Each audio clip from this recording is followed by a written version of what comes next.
Heads यापेट्स के मंदिर के खंडहरों के ऊपर बैठा था।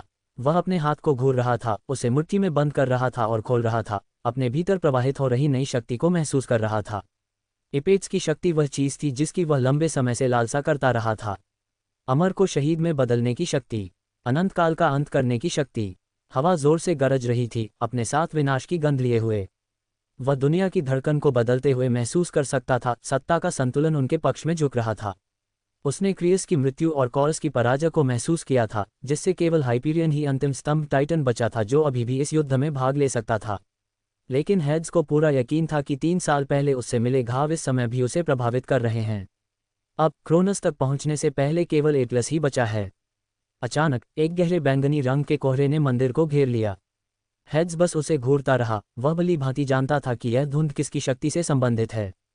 तभी उनके चारों ओर दिव्य शक्ति का सागर फूट पड़ा और हेकेट, कैंपे और हजारों देवता और दिव्य आत्माएं धुंध से प्रकट हुईं, इससे पहले कि वह धुंध छंट जाए।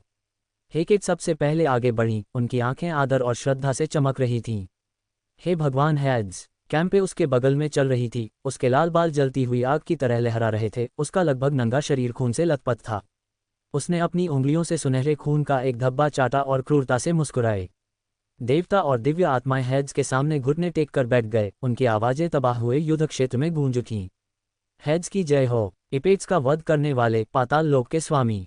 हेड्स कुछ क्षण के लिए मौन रहा, उसकी भेदक निगाहें घुटने टेक कर बैठे योद्धाओं को स्कैन कर रही थीं। ये पाताल लोक के देवता थे जिन्होंने उसकी शक्ति देखकर उसके प्रति निष्ठा की शपथ ली थी। ये सभी कभी कई श्रेष्ठ पाताल लोक के देवताओं के अधीन थे। लेकिन जब हेड्स ने पाताल लोक पर पूरी तरह से नियंत्रण हासिल कर लिया, तो अब वे सभी उसके अधीन काम करते हैं। उसके सामने खड़ी हेकेट ने एक छोटी सी समझदारी भरी मुस्कान दी। अब समय आ गया है, उसने कहा। 3 स्तंभ टाइटन्स की पराजय के साथ क्रोनस की सेनाएं निश्चित रूप से अराजकता में हैं। टाइटन्स को अपना आसन विनाश महसूस हो रहा है। हमें अभी प्रहार करना होगा और इस युद्ध को हमेशा के लिए समाप्त करना होगा। कैंपे ने अपने लंबे नुकीले पंजों को झटका दिया, जिनकी नोकों से खून टपक रहा था। माउंट ओथ्रिस जल्द ही खून से लथपथ हो जाएगा। बस एक शब्द कहो और मैं उनकी सुरक्षा को चीरते हुए अपना रास्ता बना लूंगी। हेड्स ने धीरे से सांस छोड़ी और खड़ा हो गया। उसके चारों ओर हवा कांप उठी। उसने अपनी निगाह क्षितिज की ओर, क्रोनस के शासन के केंद्र माउंट ओथ्रिस की ओर घुमाई। वह इसे देख सकता था, टाइटन का विशालकाय किला शान से खड़ा था, अपरिहार्य के खिलाफ चुनौती दे रहा था। उसकी उंगलियां मुट्ठी में बंद हो गईं। तो फिर हम आगे बढ़ते हैं। पाताल लोक के नदी देवताओं को पुकारो, उनकी आवाज़ स्थिर और दृढ़ थी। हम माउंट ओथ्रिस की ओर कूच करते हैं। ये युद्ध क्रोनस के पतन के साथ समाप्त होगा। हेकेट ने सिर हिलाया, फिर अपने हाथ ऊपर उठाए और हवा में जादू बिखेरने लगी। उसकी आवाज़ पूरे देश में, नदियों, पहाड़ों और पाताल लोक की गहराइयों तक गूंज उठी, जो हेड्स के आदेशों को व्यक्त कर रही थी। पाताल लोक के विभिन्न हिस्सों में, जहां 5 पाताल लोक के नदी देवता तैयार खड़े थे, हेड्स के आदेश गूंज रहे थे। राजा ने अपना आदेश दे दिया है और किसी ने भी अवज्ञा करने का साहस नहीं किया।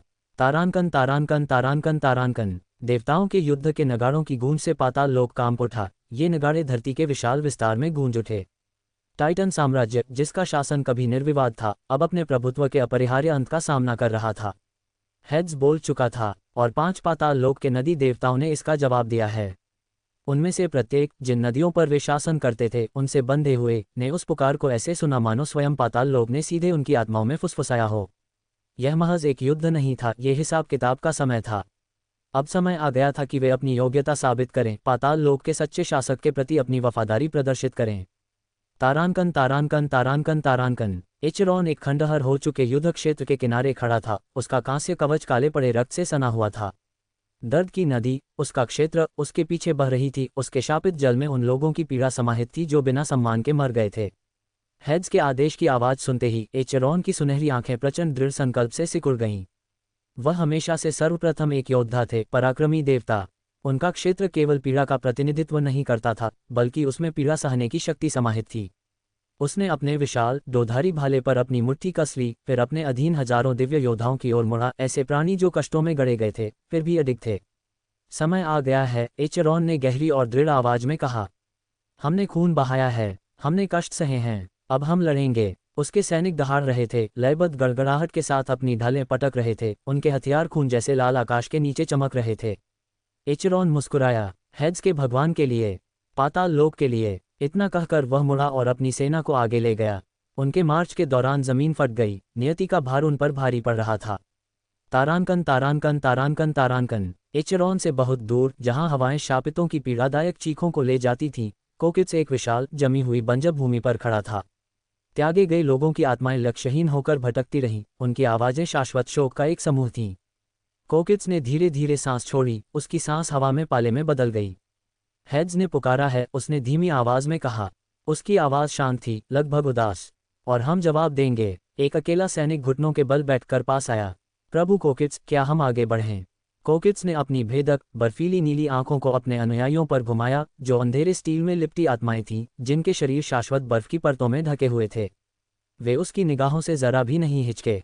उन सभी ने कष्ट सहा था, उन सभी को हार का सामना करना पड़ा था, लेकिन अब वे लड़ेंगे।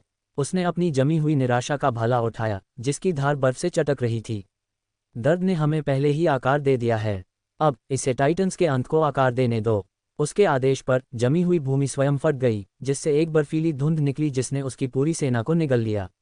जैसे जैसे वे आगे बढ़ते गए, युद्ध क्षेत्र का तापमान तेजी से गिरता गया। कोकित्स के भयानक आलिंगन ने मृत्यु और सन्नाटा फैला दिया।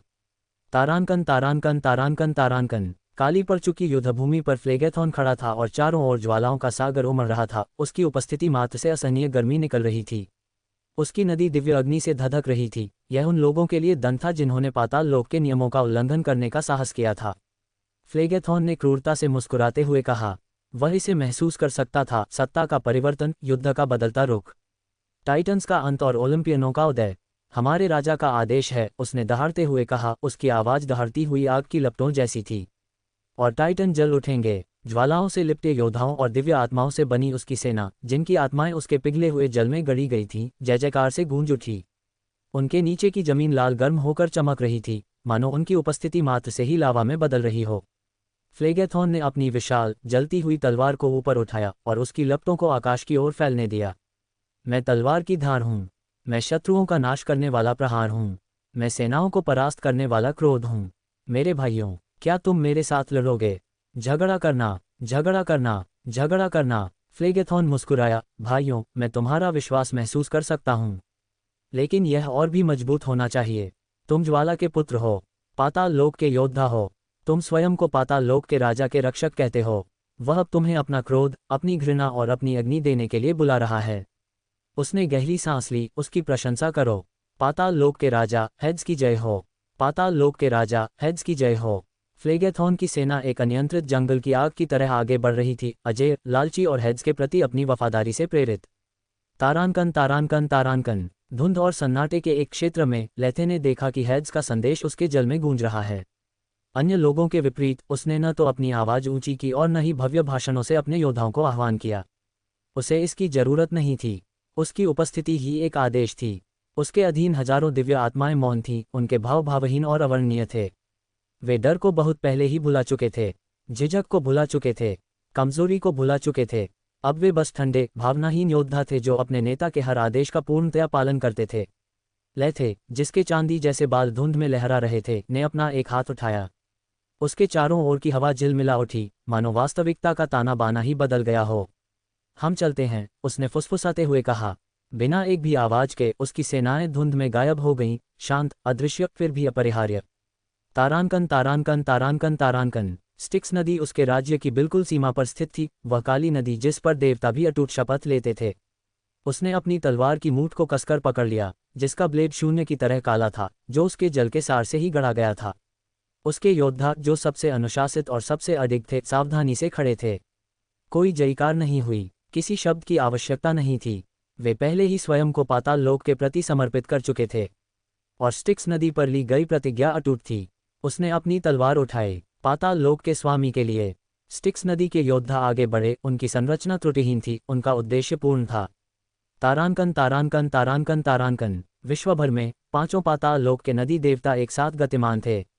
एचेरॉन के योद्धाओं की अजेय लहर, कोकित्स का मौन मृत्यु का तूफान, फ्लेगेथॉन का प्रचंड नरक, लेथे की भूली हुई आत्माओं की प्रेत सेना और स्टिक्स के शपथ ग्रहण किए हुए योद्धाओं की अदम्य शक्ति, वे एक ही बिंदु, माउंट ओथ्रिस की ओर अभिसरित हुए। हेड्स वहीं खड़ा उनका इंतजार कर रहा था। जब वह विशाल पर्वत ओर्थिस और क्रोनस के भव्य मंदिर को निहार रहा था, तब उसका काला लबादा हवा में लहरा रहा था। उसके चारों ओर गहरे बैंगनी रंग की आभा चमक रही थी, जिससे अंतरिक्ष में हलचल पैदा हो रही थी। हेकेट उसके बगल में खड़ी थी, उसका दीपक रहस्यमय ढंग से चमक रहा था। कैंपे उत्साह से मुस्कुराए, उसकी उंगलियां उत्सुकता से फड़फड़ा रही थीं। वे सभी इसे महसूस कर सकते थे। अंत निकट था, टाइटन युग का पतन हो रहा था, और हेड्स ही इसका अंत करेगा। आंखें खोलते ही ज़्यूस का राह उठा। उसका शरीर आश्चर्यजनक रूप से हल्का महसूस हो रहा था, मानो थकान का बोझ उससे उतर गया हो।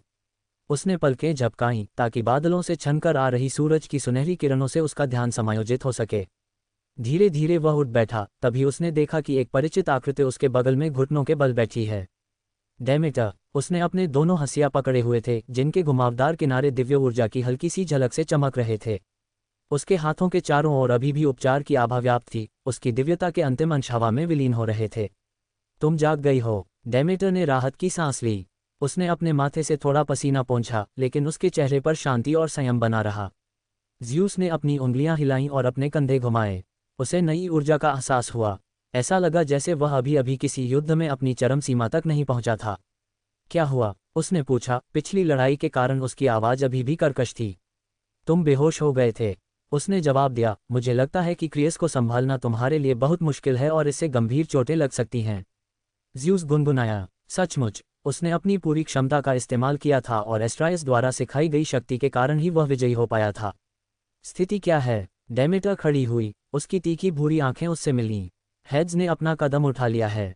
उसने अपनी सेनाओं को बुलाया है और सीधे माउंट ओथ्रिस की ओर बढ़ रहा है। अंतिम युद्ध शुरू होने ही वाला है। ज़्यूस ने अपनी आंखें सिकोड़ लीं। हेड्स ने जरा भी समय बर्बाद नहीं किया। खैर, जाहिर है वो ऐसा नहीं करेगा। हेड्स हमेशा सटीक काम करने वाला था, वो उन चीज़ों में देरी करने वाला नहीं था जो तुरंत की जा सकती थीं। जैसे ही ज़्यूस ने खुद को पैरों पर खड़ा किया, उसके चारों ओर बिजली कड़कने लगी और उसने अपने शरीर से बची हुई पीड़ा को झटक दिया। तो फिर समय बर्बाद करने का कोई समय नहीं है, उसने अपनी बाहें फैलाते हुए घोषणा की और उसकी उंगलियों पर बिजली की चिंगारियां नाचने लगीं। हम भी वहीं जा रहे हैं। डेमेटर ने सिर हिलाया। ज़्यूस ने सोचा कि भले ही वह हमेशा इतनी बेफिक्र और नासमझ दिखती हो, लेकिन वह हमेशा इतनी भरोसेमंद थी। तभी ज़्यूस ने अपने आसपास के वातावरण को पूरी तरह से देखने के लिए मुड़ा और तभी उसने अंततः अपने चारों ओर योद्धाओं की भारी संख्या पर ध्यान दिया।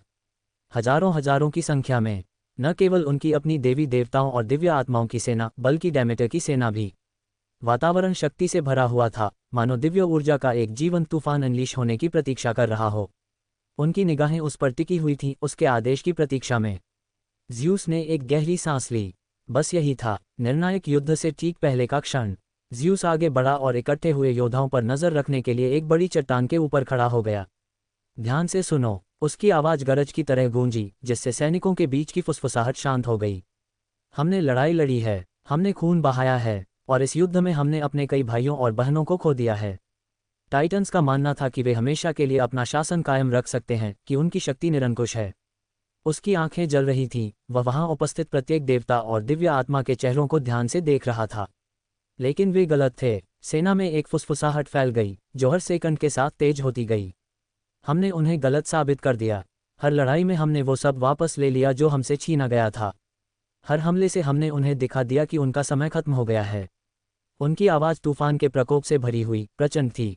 हेड्स ने अपनी सेनाओं को बुला लिया है। वह इस समय माउंट ओथ्रिस की ओर बढ़ रहा है। युद्ध का अंत आ गया है, और हम पीछे नहीं छूटेंगे। योद्धाओं ने दहाड़ लगाए, ढालें जमीन पर पटकी गईं। हथियारों में युद्ध की प्रत्याशा झलक रही थी। ज़्यूस ने अपना हाथ उठाया, उसकी हथेली में बिजली जोर से कड़क रही थी। अब और इंतजार नहीं, अब और छिपना नहीं। हम टाइटन की सेना को चीरते हुए, उनके द्वार तोड़कर क्रोनस को ही नीचे गिरा देंगे। उनके ऊपर आकाश कांप उठा। हवा जोर से गरज उठी। हवा में दिव्य ऊर्जा का संचार हो रहा था। हम विजय की ओर बढ़ रहे हैं। हम इतिहास रचने की ओर बढ़ रहे हैं। हम इस युग के अंत की ओर बढ़ रहे हैं। सेना युद्ध के नारों से गूंज उठी। कुछ सैनिकों ने अपने हथियार आसमान की ओर उठा दिए। कुछ ने अपनी मुट्ठियां अपनी छाती पर पटक कर अपनी अटूट निष्ठा की घोषणा की। ज़्यूस ने अपना हाथ नीचे किया और डेमेटर की ओर मुड़ा, जो हल्की सी मुस्कान लिए खड़ी थी। तुम्हें उन्हें भड़काना बखूबी आता है, उसने कहा। ज़्यूस मुस्कुराया। बिल्कुल, उन्हें अपने से बड़ी किसी चीज़ पर विश्वास करना होगा। नेता यही तो करते हैं।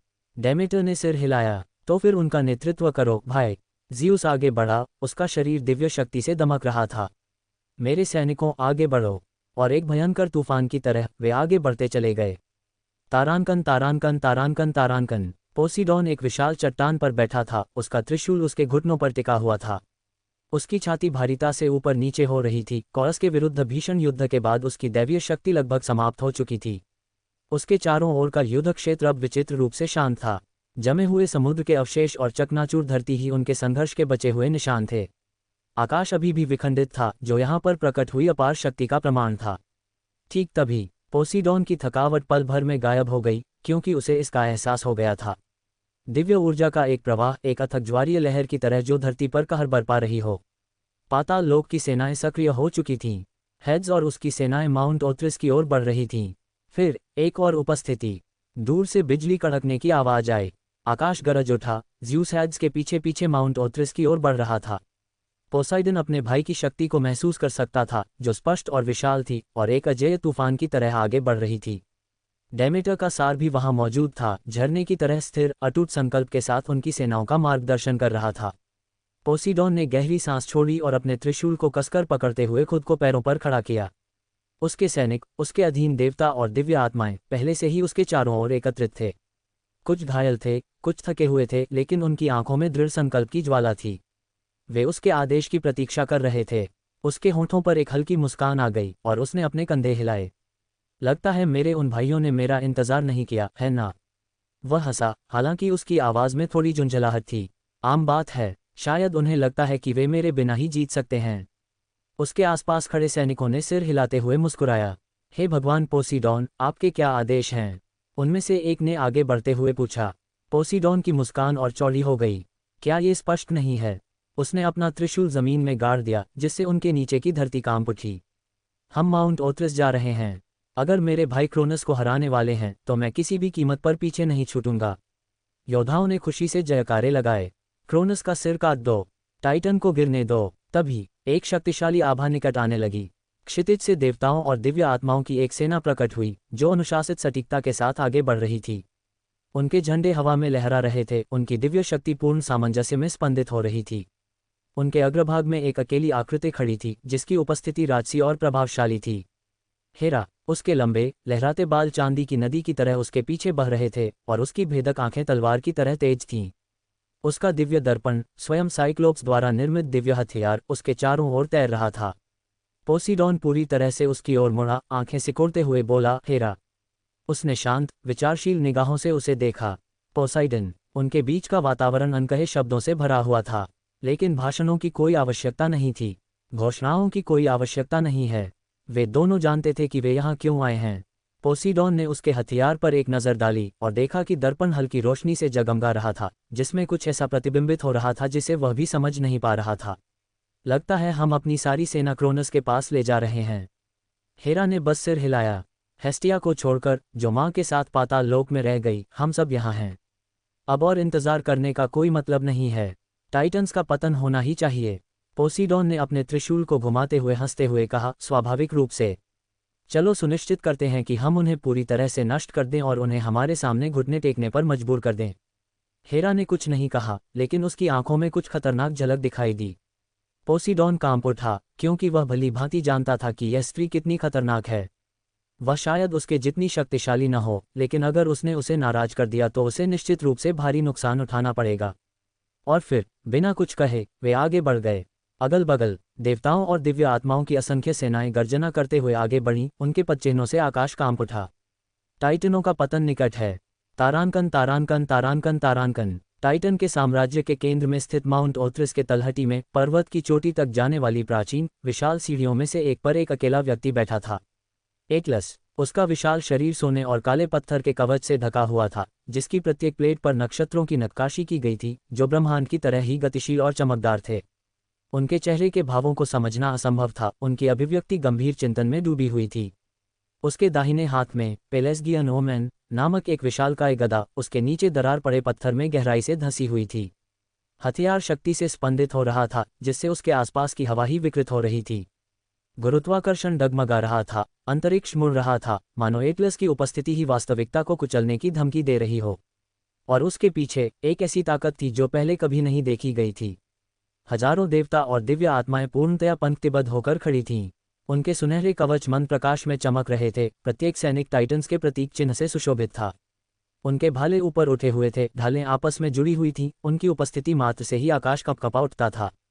उनकी निगाहें अविचल थीं, उनकी दिव्य ऊर्जा एक एकल, एकीकृत धड़कन की तरह स्पंदित हो रही थी। एटलस को उनकी ओर पीछे मुड़कर देखने की आवश्यकता नहीं थी। वह उनके दृढ़ संकल्प को महसूस कर सकता था। यह अंतिम पंक्ति थी, टाइटेनोमेकी की आखिरी, अटूट दीवार। माउंट ओथ्रिस का पतन नहीं होना चाहिए। एटलस ने धीरे से सांस छोड़ी और अपने क्लब पर उसकी पकड़ और मजबूत हो गई। वह इसे महसूस कर सकता था। एक दिव्य तूफान क्षितिज से एक प्रलयकारी लहर की तरह आ रहा है। विद्रोही आ रहे थे। हेड्स, उसकी पाताल लोक की सेनाएं निर्मम सटीकता के साथ नेतृत्व करती हैं। मृत्यु की साक्षात शक्ति, अविचल और पूर्ण। ज़्यूस, उसकी गर्जनाशील सेना, आकाश के सार से प्रज्वलित। वह उत्पात मचाने वाला पुत्र, परिवर्तन का तूफान।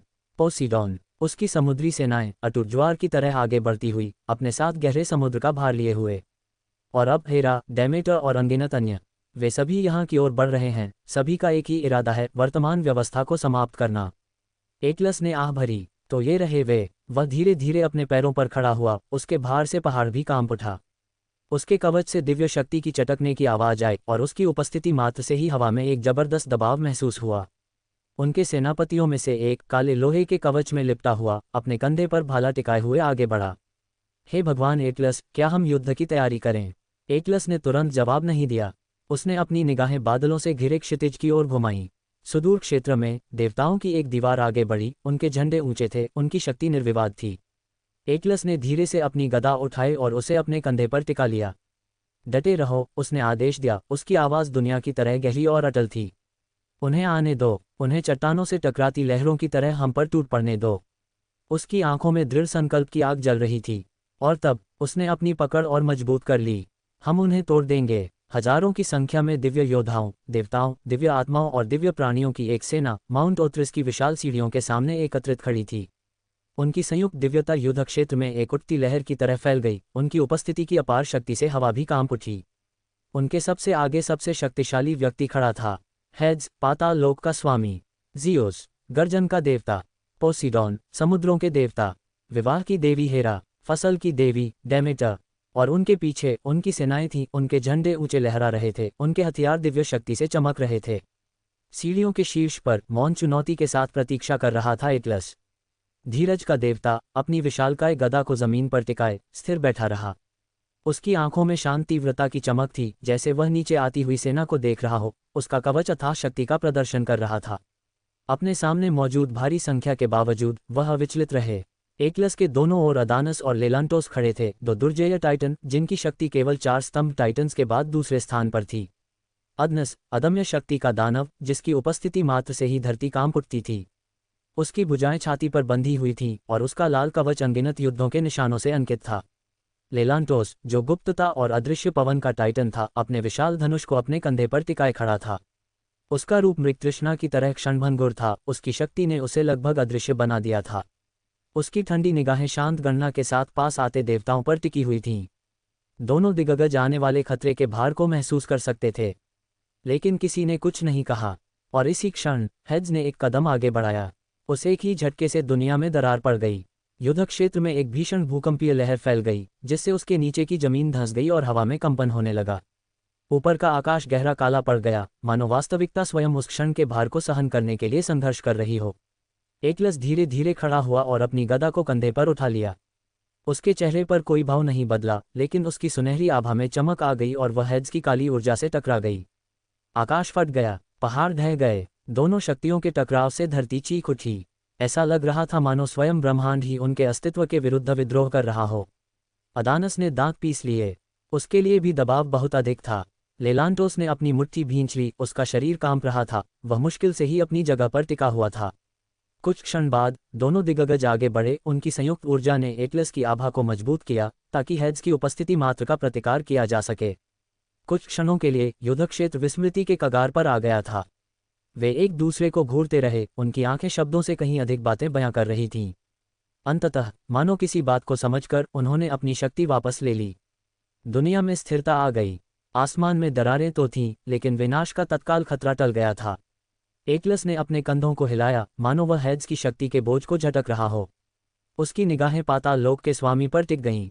तुम पास हो सकते हो। उसकी आवाज़ शांत और स्थिर थी। ओलंपियन आश्चर्य से जम गए, लेकिन हेड स्थिर रहा। एटलस ने धीरे से सांस छोड़ी। उन्होंने स्वीकार किया, तुम्हें रोकने की कोशिश करने का कोई फायदा नहीं है। हम तुम्हें हरा नहीं सकते। फिर उसने अपनी लाठी उठाई और उसे जमीन में गाड़ दिया। इसके बजाय हम तुम्हारे भाई बहनों और तुम्हारी सेना को हरा देंगे। फिर हम भगवान क्रोनस की सहायता के लिए आगे बढ़ेंगे। उसकी निगाहें अपने सामने खड़े ओलंपियनों पर घूम गईं। और जब ऐसा होगा, तुम हार जाओगे। हेड्स ने उसे घूरकर देखा और उसकी बातों को पूरी तरह से नज़रअंदाज कर दिया। फिर बिना दूसरी नज़र डाले उसका काला लबादा उसके पीछे लहराता हुआ माउंट ओथ्रिस की प्राचीन जर्ज सीढ़ियों पर चढ़ गया। उसके द्वारा उठाया गया प्रत्येक कदम पत्थर के माध्यम से काली ऊर्जा की लहरें पैदा कर रहा था, और उसके चारों ओर मौजूद दमनकारी आभा ने टाइटन के सैनिकों को सहज रूप से एक तरफ हटने के लिए मजबूर कर दिया। उनकी अंतरात्मा ही उन्हें चीख चीख कर कह रही थी कि उसके रास्ते में न खड़े हों। किसी ने भी उसका रास्ता रोकने की हिम्मत नहीं की। उसके पीछे हल्की धुंध छाई हुई थी, जो लगभग अदृश्य थी। हेकेट बैंगनी धुएं के आवरण में गायब हो गई, चुपचाप उसका पीछा करती हुई। अदृश्य होते हुए भी उसकी उपस्थिति बनी रही, मानो जादू का एक साया हमारी दृष्टि की सीमा से परे मंडरा रहा हो। एटलस उन्हें जाते हुए देखता रहा, उसकी आंखें सिकुड़ गईं, वह हिचकिचा रहा था। वह हेकेट को रोकना चाहता था, लेकिन ऐसा करने में बहुत समय लगता और उसे चोट भी लग सकती थी। इसलिए अंत में उन्होंने उन्हें रोकने के लिए कोई कदम नहीं उठाया। इसके बजाय उन्होंने अपना ध्यान वापस ओलंपियनों की ओर मोड़ दिया।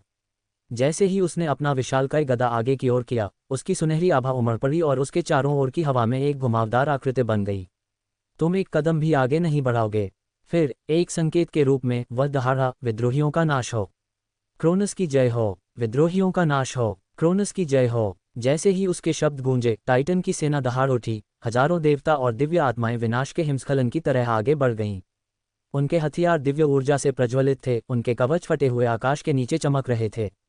ज़्यूस और पोसीडॉन ने जरा भी संकोच नहीं किया। क्रोनस का नाश हो, मेरे सैनिकों, आगे बढ़ो। उनके पीछे मौजूद देवताओं की सेना ने दहाड़ते हुए विरोधी पक्ष पर हमला बोल दिया।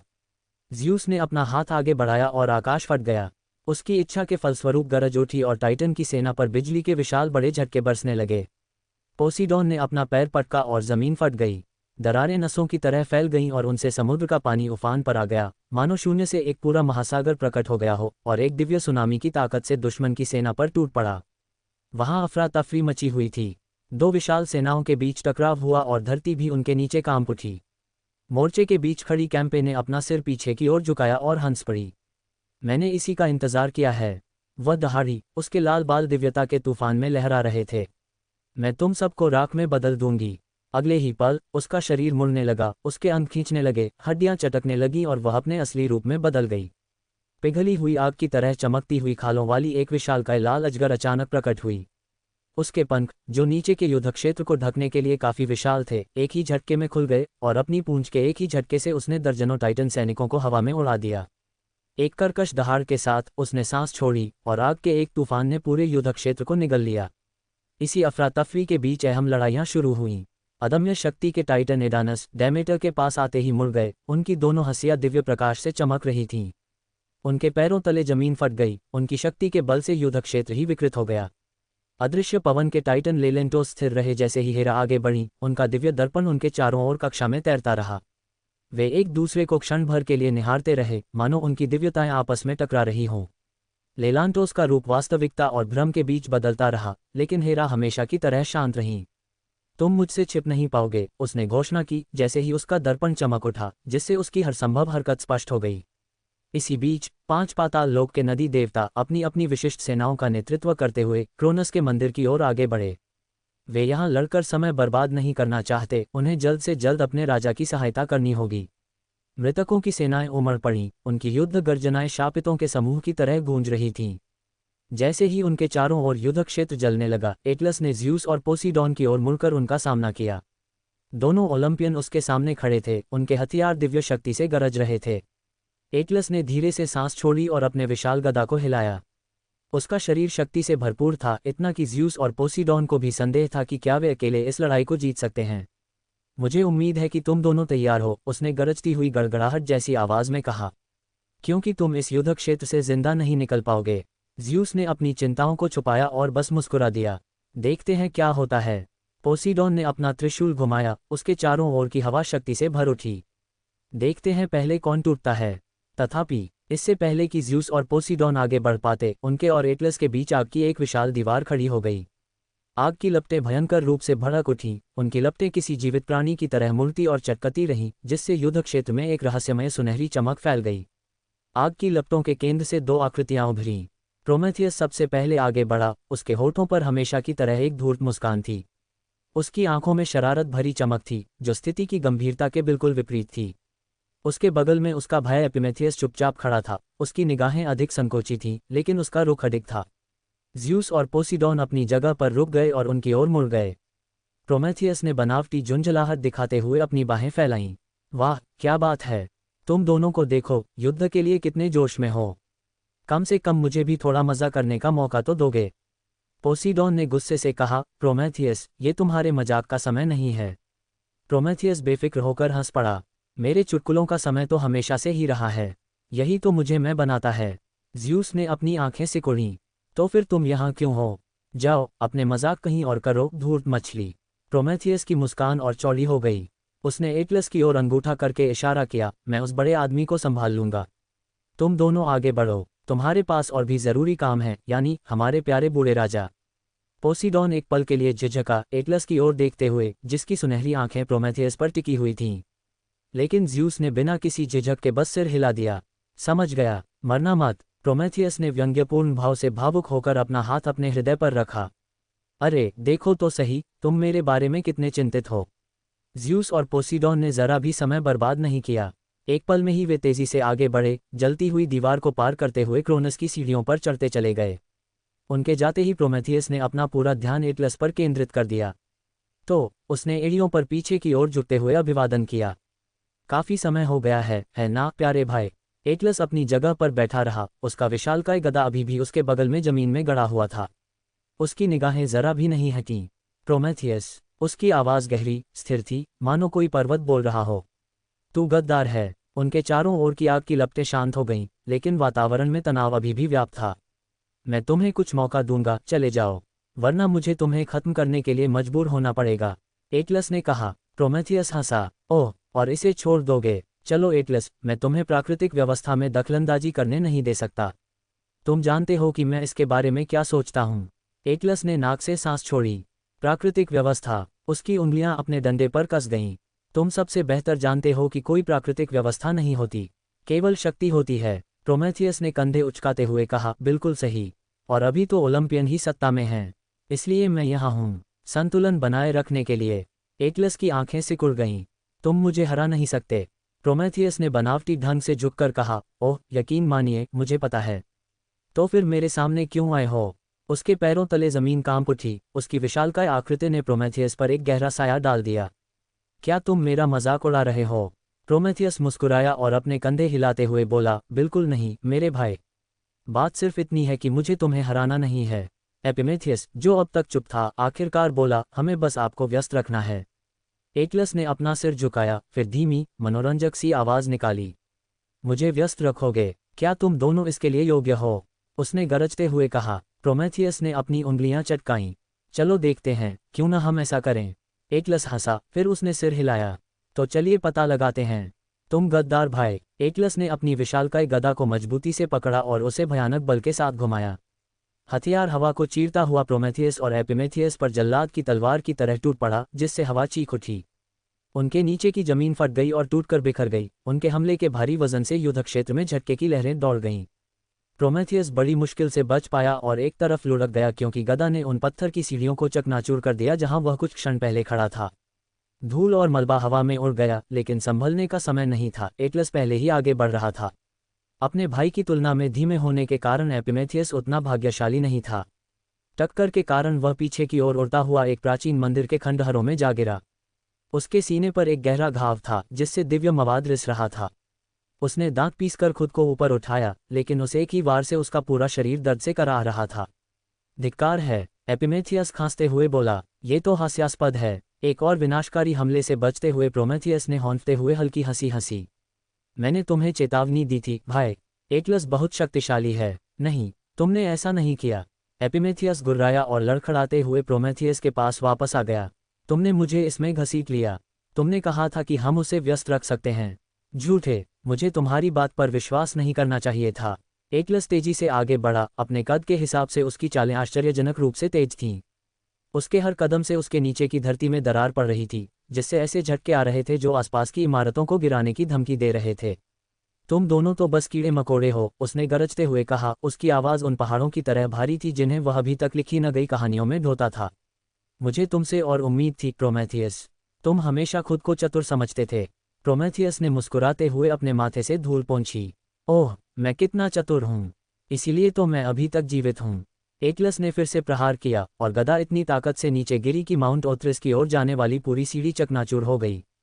इस टक्कर से युद्ध क्षेत्र में जोरदार झटके लगे, जिससे ओलंपियन और टाइटन दोनों ही लड़खड़ा गए क्योंकि उनके नीचे की जमीन धंस गई।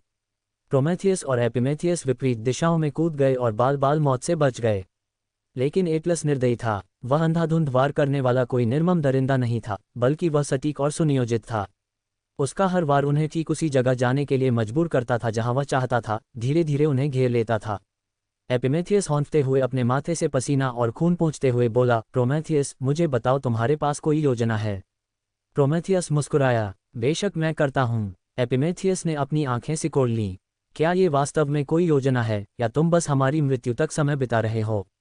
प्रोमेथियस हंसा। क्या ये दोनों नहीं हो सकते? एपिमेथियस कराह उठा। मैं तुमसे नफरत करता हूँ। क्लब में शामिल हो जाओ, प्रोमेथियस ने चुटकी लेते हुए कहा। लेकिन अपने सामान्य साहस के बावजूद प्रोमेथियस जानता था कि वे बहुत बड़ी मुसीबत में हैं। एकलस हर तरह से उन पर भारी पड़ रहा था। टाइटन की असीम शक्ति और सहनशक्ति का सामना उन्होंने पहले कभी नहीं किया था। वे सिर्फ एक योद्धा से नहीं लड़ रहे थे, वे प्रकृति की एक शक्ति से लड़ रहे थे। एकलस धीमा नहीं हुआ। उसने एक हाथ से अपना गदा उठाया, जिसके दिव्य भार से उसके आसपास की हवा कांप उठी। तुम मुझे हरा नहीं सकते, उसने पूर्ण आत्मविश्वास से भरी आवाज में कहा। तुम योद्धा नहीं हो, तुम मूर्ख हो जो उन मामलों में दखल देते हो जो तुम्हारे बस से बाहर हैं। उसने फिर से वार किया। इस बार प्रोमेथियस जानता था कि वे बच नहीं सकते। एपिमेथियस, वह चिल्लाया। उसके भाई ने जरा भी संकोच नहीं किया। एक कराह के साथ एपिमेथियस ने अपने हाथ आगे बढ़ाए। उनके सामने दिव्य ऊर्जा का एक अवरोध प्रकट हुआ, जो प्रचंड शक्ति से गरज रहा था। यह एक हताशा भरा बचाव था, लेकिन यह पर्याप्त नहीं था। जैसे ही एकलस का गदा दीवार से टकराया, उसकी ताकत से वह पल भर में चकनाचूर हो गया। ऊर्जा के विस्फोट से दोनों भाई उड़ गए और युद्ध के मैदान में गुड़िया की तरह लुढ़कते हुए चले गए। प्रोमेथियस जमीन पर जोर से गिरा और उसके मुंह से खून निकलने लगा। उसकी नज़रें एक पल के लिए धुंधली हो गईं और उसका पूरा शरीर दर्द से चीख उठा। एपिमेथियस की हालत और भी बदतर थी। हमले का सबसे ज्यादा असर उसी पर पड़ा था और अब वह बेसुध पड़ा था, सांस लेने के लिए संघर्ष कर रहा था। एकलस बेफिक्र होकर उनकी ओर बढ़ा। आप कर चुके हो। प्रोमेथियस अभी भी सदमे में खुद को उठाने के लिए संघर्ष कर रहा था। उसके चेहरे से मुस्कान गायब हो गई थी। एकलस ने अंतिम प्रहार के लिए अपना गदा उठाया। मानो आकाश ही काला पड़ गया हो, मानो प्रहार की शक्ति से भयभीत हो। प्रोमेथियस ने खुद को आगे बढ़ने के लिए मजबूर किया। भले ही वे संख्या में कम थे, भले ही उनकी हार निश्चित थी, वह हार मानकर मरने वाला नहीं था। उसने अपने हाथों में अग्नि का आह्वान किया। दिव्य ज्वालाएं प्रज्वलित हो उठीं। एकलस ने क्लब को ध्वस्त कर दिया। धमाका! उनके बीच आग का एक विशाल स्तंभ फूट पड़ा, जो एकलस के गदा से टकराया और उसके नीचे गिरने को रोक दिया। लपटें बेकाबू होकर फैल गईं, जिससे एकलस को पहली बार पीछे हटना पड़ा। लगभग अचेत अवस्था में एपिमेथियस ने अपना हाथ उठाया और उसकी दिव्य ऊर्जा ने आग को और प्रज्वलित कर दिया। उसे देखकर प्रोमेथियस मुस्कुराया। अभी तुम्हारा काम खत्म नहीं हुआ। आधी झुकी आंखों से एपिमेथियस ने उसे एक कमजोर सी मुस्कान दी। बिल्कुल नहीं, मेरे बिना तो तुम मर चुके होते। प्रोमेथियस हंसा। हाँ ठीक है, लेकिन ये कोई नई बात नहीं है। एकलस उन्हें देखते हुए अंततः राहत की सांस ली। लगातार परेशान करने वाले कीड़े। उसकी आंखें गहरी हो गईं और लड़ाई में पहली बार उसकी पूरी शक्ति सतह पर आ गई। हवा में ही एक अजीब सा बदलाव आ गया। युद्ध क्षेत्र कांप उठा। प्रोमेथियस की मुस्कान गायब हो गई। एकलस का खेलना कूदना बंद हो गया था। जब मौका मिला था तब भाग जाना चाहिए था, टाइटन ने कहा। अब तुम मरोगे। प्रोमेथियस और एपिमेथियस ने एक दूसरे की ओर देखा। इसी क्षण उन्हें एहसास हुआ कि उन्होंने बहुत बड़ी गलती कर दी है। लेकिन फिर भी वे अपनी जगह पर डटे रहे, क्योंकि भले ही वे एकलस से कमज़ोर पड़ रहे थे, वे उसे जीतने नहीं देने वाले थे। कम से कम आसानी से तो बिल्कुल नहीं। उन्हें बस ओलंपियनों के युद्ध समाप्त होने तक समय बिताना था। देशद्रोहियों का नाश हो। एकलस ने एक कदम बढ़ाया। उसका गदा सुनहरी रोशनी में चमक रहा था, जैसे वह वार करने की तैयारी कर रहा हो। और जब प्रोमेथियस और एपिमेथियस ने मुकाबला करने की तैयारी की, उन्हें इसका एहसास हुआ। एक दिव्य शक्ति एटलस की ओर अग्रसर हो रही है। एटलस को प्रतिक्रिया करने का मुश्किल से ही समय मिला था कि एक अदृश्य शक्ति ने उसकी छाती पर जोरदार प्रहार किया, जिससे वह पत्थर के खंभों और खंडहरों से टकराता हुआ दूर जा गिरा। उसका विशाल शरीर उल्कापिंड की तरह युद्ध के मैदान को चीरता हुआ आगे बढ़ा, अपने पीछे तबाही का निशान छोड़ता चला गया। इस टक्कर से जमीन कांप उठी और कई सैनिक गिर पड़े। प्रोमेथियस और एपिमेथियस अपनी लगभग हार से उबरते हुए अचानक अपनी सांसें रोककर देखने लगे तो उन्हें एक नया व्यक्ति दिखाई दिया। दिव्य अधिकार से परिपूर्ण भव्यता से खड़ी थी थेमिस, जो दिव्य कानून और व्यवस्था की देवी थीं। जैसे ही एटलस ने युद्ध के मैदान में शालीनता से कदम रखा, उसकी भेदक निगाहें एटलस पर टिक गईं। उसके सफ़ेद वस्त्र चारों ओर उमड़ रही अराजक ऊर्जा के बावजूद लहरा रहे थे। थेमिस, प्रोमेथियस ने अपने होठों से खून पोंछते हुए धीमी आवाज में कहा। एपिमेथियस ने आंखें फाड़कर देखा। तुम यहाँ क्या कर रहे हो? थेमिस ने अपना हाथ उठाया और उनके चारों ओर की हवा दिव्य शक्ति से गूंज उठी। आज टाइटन का अत्याचार समाप्त होता है, उसने घोषणा की। उसकी शांत लेकिन दृढ़ आवाज युद्ध के मैदान में एक दैवीय आदेश की तरह गूंज उठी।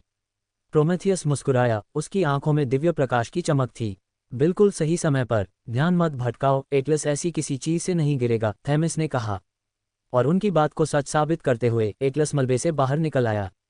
उसका कवच टूट गया था और उसकी भौहें झुर्रियां से सिकुड़ गई थीं, लेकिन वह पराजित होने से बहुत दूर था। जैसे ही वह खड़ा हुआ, उसके विशाल शरीर से धूल और मलबा उड़ने लगा और उसने अपने क्लब को और भी कसकर पकड़ लिया। उसने अपने कंधों को झटका दिया, जिससे हड्डियों के चटकने की तेज आवाज आई, और उसने अपनी चमकती आंखों को थेमिस की ओर सिकोड़कर देखा। और यहाँ एक और गद्दार आ गया, उसने ठंडे स्वर में कहा। थेमिस अविचलित रही। एटलस ने गुस्से से कहा, इससे कोई फर्क नहीं पड़ता कि तुम तीन हो, तुम सब एक ही तरह से गिरोगे।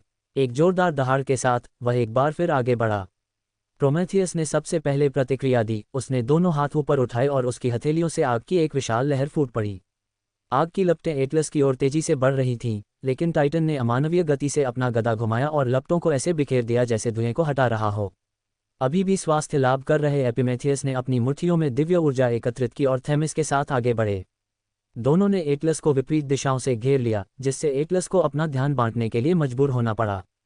थेमिस ने बड़ी ही सहजता और सटीकता से अपना हाथ उठाया और दिव्य कानून की सुनहरी जंजीरें पृथ्वी से फूट पड़ीं, जो एटलस को फंसाने का प्रयास कर रही थीं। छी! एटलस हवा में उछला और युद्ध के मैदान के चारों ओर सांपों की तरह लिपटी हुई जंजीरों से बचता हुआ आगे बढ़ा। वह हवा में उछला और जोरदार प्रहार करते हुए नीचे आया, उसका क्लब जमीन पर जा टकराया। धमाका! एक तीव्र आघात की लहर बाहर की ओर फैली, जिससे धरती फट गई और धूल व दैवीय मलबा हवा में उड़ने लगा। प्रोमेथियस और एपिमेथियस ने अपनी आंखें ढंक लीं, जबकि थेमिस अडिग होकर अपनी जगह पर डटी रही। लेकिन एटलस आगे कुछ कर पाता इससे पहले। दरार! उसके और थेमिस के बीच दिव्यता का एक सुनहरा कवच प्रकट हुआ, जिसने उसके प्रहार को रोक दिया। प्रहार से प्रकाश की एक तेज किरण निकली, जिससे एटलस लड़खड़ाकर पीछे हट गया। प्रोमेथियस को मौका मिल गया। एपिमेथियस, अब अपनी थकावट के बावजूद एपिमेथियस ने अपनी पूरी ताकत जुटाई और अपनी मुट्ठियों को आपस में टकराया। दिव्य ऊर्जा का एक तीव्र विस्फोट हुआ, जो बाहर की ओर फूट पड़ा और एटलस के खुले हुए हिस्से से टकरा गया। एटलस कराहते हुए पीछे की ओर फिसल गया, लेकिन वह खड़ा रहा। एटलस ने थेमिस पर अपनी निगाहें गड़ा दी, यह महसूस करते हुए कि वही सबसे बड़ा खतरा थी। एक गुर्राहट के साथ वह उसकी ओर झपटा और अपनी लाठी को भयानक ताकत से घुमाया। लेकिन थेमिस तैयार थी। अपनी कलाई के एक झटके से ही युद्ध क्षेत्र का रुख बदल गया। एटलस के पैर अचानक जमीन में धंस गए, मानो धरती ही तरल पदार्थ में बदल गई हो। उसकी आंखें चौड़ी हो गईं। क्या न्याय? थेमिस ने स्वर में कहा। ये धरती स्वयं तुम्हें अस्वीकार करती है। ये तुम्हें पाताल लोक की गहराइयों में खींच ले जाएगी। एटलस दहाड़ते हुए खुद को छुड़ाने की कोशिश कर रहा था, लेकिन प्रोमेथियस पहले ही उस पर टूट पड़ा था। उसकी मुट्ठियों के चारों ओर लपटें घूम रही थीं। प्रोमेथियस ने आगे की ओर मुक्का मारा, जिससे दिव्य अग्नि का एक प्रज्वलित विस्फोट सीधे एटलस की छाती पर लगा। एटलस ने अपनी भुजाएं आपस में जोड़कर उसे रोकने की कोशिश की, लेकिन फिर भी उस बल के कारण वह पीछे की ओर फिसल गया। एपिमेथियस ने तुरंत ही पलटवार किया और दिव्य ऊर्जा का एक चट्टान के आकार का टुकड़ा सीधे एटलस के जबड़े पर दे मारा। दरार! इस टक्कर से एटलस लड़खड़ा गया और उसके मुंह से खून टपकने लगा। लेकिन टाइटन ने गिरने से इनकार कर दिया। तीनों योद्धाओं ने अपनी पूरी ताकत से लड़ते हुए एटलस को पीछे धकेल दिया। प्रोमेथियस उसके चारों ओर नाचता रहा, आग की लपटें और तेज हमले करता रहा, और एटलस के पलटवार करने से ठीक पहले चकमा देता रहा। एपिमेथियस ने और भी अधिक लापरवाही से लड़ाई लड़ी और अपनी विशुद्ध शारीरिक शक्ति से एटलस को बुरी तरह पीटा। थेमिस संयमित रही और अपनी दिव्य शक्ति का उपयोग करते हुए युद्ध क्षेत्र में सूक्ष्म रूप से हेरफेर करती रही, एटलस के संतुलन को बिगाड़ती रही, बाधाएं उत्पन्न करती रही और जब भी संभव हो उसके आंदोलनों को सीमित करती रही। उनके प्रयासों के बावजूद एटलस ने हार मानने से इनकार कर दिया। उसकी ताकत अदम्य थी, उसकी इच्छा शक्ति अडिग थी, और फिर भी पहली बार उसे पीछे धकेला जा रहा था। प्रोमेथियस हौंफते हुए मुस्कुराया, लगता है एटलस, तुम उतने अजेय नहीं हो जितना तुमने सोचा था। एटलस ने दांत पीसते हुए अपने होठों से खून पोंछा। तुम्हें लगता है कि तुम जीत गए हो? वह गरज उठा, मैं एटलस हूँ, शक्ति और सहनशक्ति का दानव। मैं कभी नहीं गिरूंगा। उसने अनगिनत युगों तक युद्ध किया था, अपने कंधों पर आकाश का भार उठाया था और अपनी शक्ति के नीचे योद्धाओं को कुचल डाला था। उसके सामने प्रोमेथियस ने अपने मुंह से खून पोंछा, उसकी हमेशा वाली शरारती मुस्कान एक गंभीर भाव में तब्दील हो गई थी। हे भगवान, तुम तो हद से ज्यादा ताकतवर हो, उसने दर्द से कराहते हाथों को हिलाते हुए बुदबुदाया। कसम से, मुझे ऐसा लग रहा है जैसे हमने तुम्हारा कुछ बिगाड़ा ही नहीं है। उसके बगल में खड़ा एपिमेथियस मुंह बना रहा था। युद्ध की भीषण शक्ति के कारण उसकी भुजाएं कांप रही थीं। वह अजेय नहीं है, थेमिस ने दृढ़ स्वर में कहा। अभी हमारे पास बढ़त है। वह थका हुआ है और हमारी संख्या उससे कहीं अधिक है। एटलस ने गुस्से से कहा, थके हुए हो? संख्या में कम हो? तुम्हें लगता है कि थकावट और संख्या मुझे रोकने के लिए काफ़ी हैं? उसने अपना गदा जमीन पर पटका और एक भूकंपीय लहर युद्ध क्षेत्र में फैल गई, जिससे प्रोमेथियस और एपिमेथियस पीछे की ओर लड़खड़ा गए। थेमिस अपनी जगह पर डटी रही, उसके चारों ओर लहरदार सुनहरी अंगूठियों की तरह दिव्य अवरोध बन गए, जो बल को अवशोषित कर रहे थे। एटलस ने अपनी गदा ऊंची उठाते हुए घोषणा की, मैं पराजित नहीं होऊंगा। मैं तुम सबको कुचल दूंगा। एक दहाड़ के साथ उसने अपना हथियार घुमाया और विनाशकारी चाप के साथ युद्ध के मैदान को चीरता हुआ आगे बढ़ा। प्रोमेथियस बाल बाल बचता हुआ एक तरफ लुढ़क गया और फिर एटलस के चेहरे पर सीधे एक भयंकर आग का गोला दाग दिया। धमाका! एटलस लड़खड़ा गया, क्षण भर के लिए उसकी आंखों की रोशनी चली गई। एपिमेथियस ने इस मौके का फायदा उठाते हुए दिव्य ऊर्जा के विस्फोट के साथ उस पर हमला किया और एटलस की पसलियों पर मुक्का मारा। दरार! एटलस दर्द से कराह उठा। थेमिस ने तुरंत उसका अनुसरण किया, अपना हाथ उठाते हुए जैसे ही दिव्य कानून की सुनहरी जंजीरें जमीन से निकलीं, एटलस की बाहों और पैरों के चारों ओर लिपट गईं और सांपों की तरह कसती चली गईं। हार मान लो, एटलस, उसने आदेश दिया। ये सब खत्म हो गया है। एटलस दहाड़ा, उसकी मांसपेशियां फूल गईं क्योंकि वह दिव्य बंधनों के खिलाफ लड़ रहा था। नहीं, उसने फुफकारते हुए कहा, मैं गिरने से इनकार करता हूं। और तब हवा का रुख बदल गया। एटलस के शरीर से शक्ति की एक भयानक लहर फूट पड़ी, जिसकी प्रचंड शक्ति ने प्रोमेथियस, एपिमेथियस और थेमिस को पीछे की ओर उड़ा दिया। बूम! प्रोमेथियस खांसते हुए युद्ध के मैदान में फिसल गया। एपिमेथियस कराहते हुए मलबे के ढेर में जा गिरा। थेमिस अपने पैरों पर खड़ी हो गई, लेकिन वह भी थोड़ी सहमी हुई लग रही थी। एटलस फिर से उठा, उसकी आंखें जुड़वां सूर्यों की तरह धधक रही थीं। मैं इसे खत्म कर दूंगा। एटलस की आवाज से पूरा वातावरण कांप उठा और अचानक उसके चारों ओर सुनहरी ऊर्जा एकत्रित होने लगी। आकाश गरज उठा, युद्ध क्षेत्र कांप उठा और फिर उसके शरीर से ऊर्जा की एक विशाल किरण निकली। शुद्ध विनाशकारी शक्ति तीनों योद्धाओं की ओर तेजी से बढ़ी। प्रोमेथियस, एपिमेथियस और थेमिस को प्रतिक्रिया करने का मुश्किल से ही समय मिला। उसे रोको! थेमिस चिल्लाए। तीनों ने एक साथ जवाबी कार्रवाई की। प्रोमेथियस ने अपनी भुजाएं उठाईं और एक सर्वनाशकारी अग्निकांड को आमंत्रित किया। आग इतनी तीव्र थी कि उसने स्वयं अंतरिक्ष को राख में बदल दिया। एपिमेथियस ने अपनी शक्ति का हर एक अंश एकत्रित किया, एक अजेय दिव्य शक्ति का निर्माण किया और उसे एक ही विनाशकारी जवाबी हमले में परिणत कर दिया। थेमिस ने अपने दोनों हाथ ऊपर उठाए, दिव्य कानून की मूलभूत मान्यताओं का आह्वान करते हुए सुनहरे प्रकाश का एक विशाल प्रतीक बनाया, एक ऐसी शक्ति जो टाइटन्स को भी चुनौती देने के लिए पर्याप्त शक्तिशाली थी। उनकी शक्तियां एटलस के विस्फोट से टकरा गईं। युद्ध क्षेत्र में इतना भीषण विस्फोट हुआ कि ऐसा लगा मानो पूरा युद्ध एक पल के लिए रुक गया हो। प्रकाश, अग्नि, शक्ति, पूरी दुनिया कांप उठी। एटलस दहाड़ते हुए आगे बढ़ा, हार मानने को तैयार नहीं था। प्रोमेथियस ने अपने दांत भींच लिए, अत्यधिक तनाव के कारण उसकी भुजाओं में जलन हो रही थी। एपिमेथियस को अपनी हड्डियां चटकने का एहसास हुआ, लेकिन उसने हार मानने से इनकार कर दिया। थेमिस दृढ़ता से खड़ी थी, उसकी सुनहरी शक्ति टिमटिमा रही थी। वे तीनों एटलस के खिलाफ लड़ेंगे। ये झड़प कुछ ही क्षणों तक चली, लेकिन उन्हें ऐसा लगा जैसे यह अनंत काल तक चली हो। और तब एटलस लड़खड़ा गया, उनकी शक्ति डगमगा गई। प्रोमेथियस की ज्वालाओं, एपिमेथियस के दिव्य प्रहार और थेमिस के दिव्य कानून की संयुक्त शक्ति ने अंततः उसे पराजित कर दिया। राग! अंतिम विस्फोट के साथ एटलस की किरण चकनाचूर हो गई। जोरदार धमाके के कारण वह हवा में उछल गया और पीछे खंडहरों में जा गिरा। युद्ध क्षेत्र में सन्नाटा छा गया। एक पल बाद प्रोमेथियस हौंफते हुए लड़खड़ाते हुए आगे बढ़ा। मुझे लगता है हमने कर दिखाया। एपिमेथियस थकान से चूर होकर एक घुटने पर गिर पड़ा। तुम्हें ऐसा लगता है? थेमिस धीरे धीरे आगे बढ़ी और एटलस को वहां बेजान पड़े हुए देखती रही। उसकी विशाल छाती हौंफती हुई सांसों से फूल रही थी। उसका कवच चकनाचूर हो चुका था, उसकी दिव्य शक्ति क्षीण हो रही थी। उसका गदा उसके बगल में ही पड़ा हुआ था, मानो भुला दिया गया हो। वह पराजित हो गया। अपने जीवनकाल में पहली बार एटलस का पतन हुआ था। प्रोमेथियस ने कांपती हुई सांस छोड़ते हुए अपने माथे से पसीना पोंछा। आखिरकार, बहुत देर हो गई, उसने बुदबुदाते हुए कहा। थेमिस ने एटलस की ओर देखा, उसके चेहरे के भाव समझ से परे थे। यह एटलस पर्वतमाला के ऊपर है, उसने कहा। एटलस ने धीमी सी हंसी हंसते हुए गुर्राया। हा, तो ये है अंत। उसने गहरी सांस छोड़ी और आसमान की ओर देखने लगा। लगता है मेरी भी कुछ सीमाएं हैं। प्रोमेथियस ने अपना सिर झुकाया। तुम इस बात से इतने परेशान नहीं लग रहे हो। एटलस ने हल्की थकी हुई मुस्कान दी। शायद, मुझे हमेशा से पता था कि ऐसा ही होगा। आखिरकार सांस लेते हुए एपिमेथियस एक टूटे हुए खंभे से टेक लगाकर बैठ गया। खैर, उसने आह भरते हुए कहा, हमने आखिरकार कर दिखाया। हमने एटलस को हरा दिया। उसने अपनी आंखें बंद कर लीं। वह जानता था कि एक बार यह युद्ध समाप्त हो जाए तो उसे उसके कर्मों का फल मिलेगा, और इससे बचने का कोई रास्ता नहीं था। थेमिस कुछ पल चुप रही। फिर वह युद्ध क्षेत्र की ओर मुड़ गई। ये युद्ध अभी खत्म नहीं हुआ है।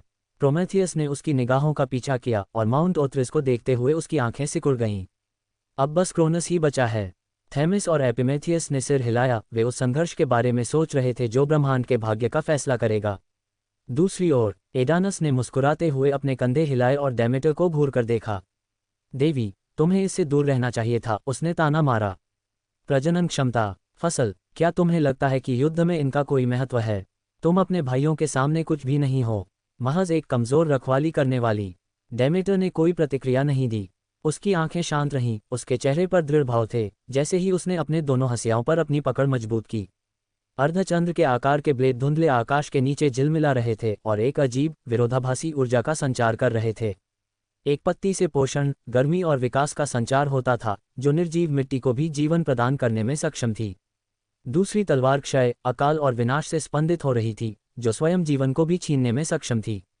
उसकी आभा प्रज्वलित हुई, लेकिन हेड्स के दमनकारी और घुटन भरे अंधेरे, ज़्यूस की क्रूर विनाशकारी शक्ति या पोसीडॉन की कुचलने वाली गहराई के विपरीत, उसकी आभा अलग थी। यह न तो तूफान था और न ही भूकंप। ये प्रकृति की धीमी, अजेय शक्ति थी। जीवन का चक्र ही था। एडानस की मुस्कान थोड़ी फीकी पड़ गई। डेमेटर ने अंततः कहा, उसकी आवाज़ शरद ऋतु की हवा की तरह ठंडी थी। तुम बहुत ज्यादा बोलते हो। फिर वह हिल गई।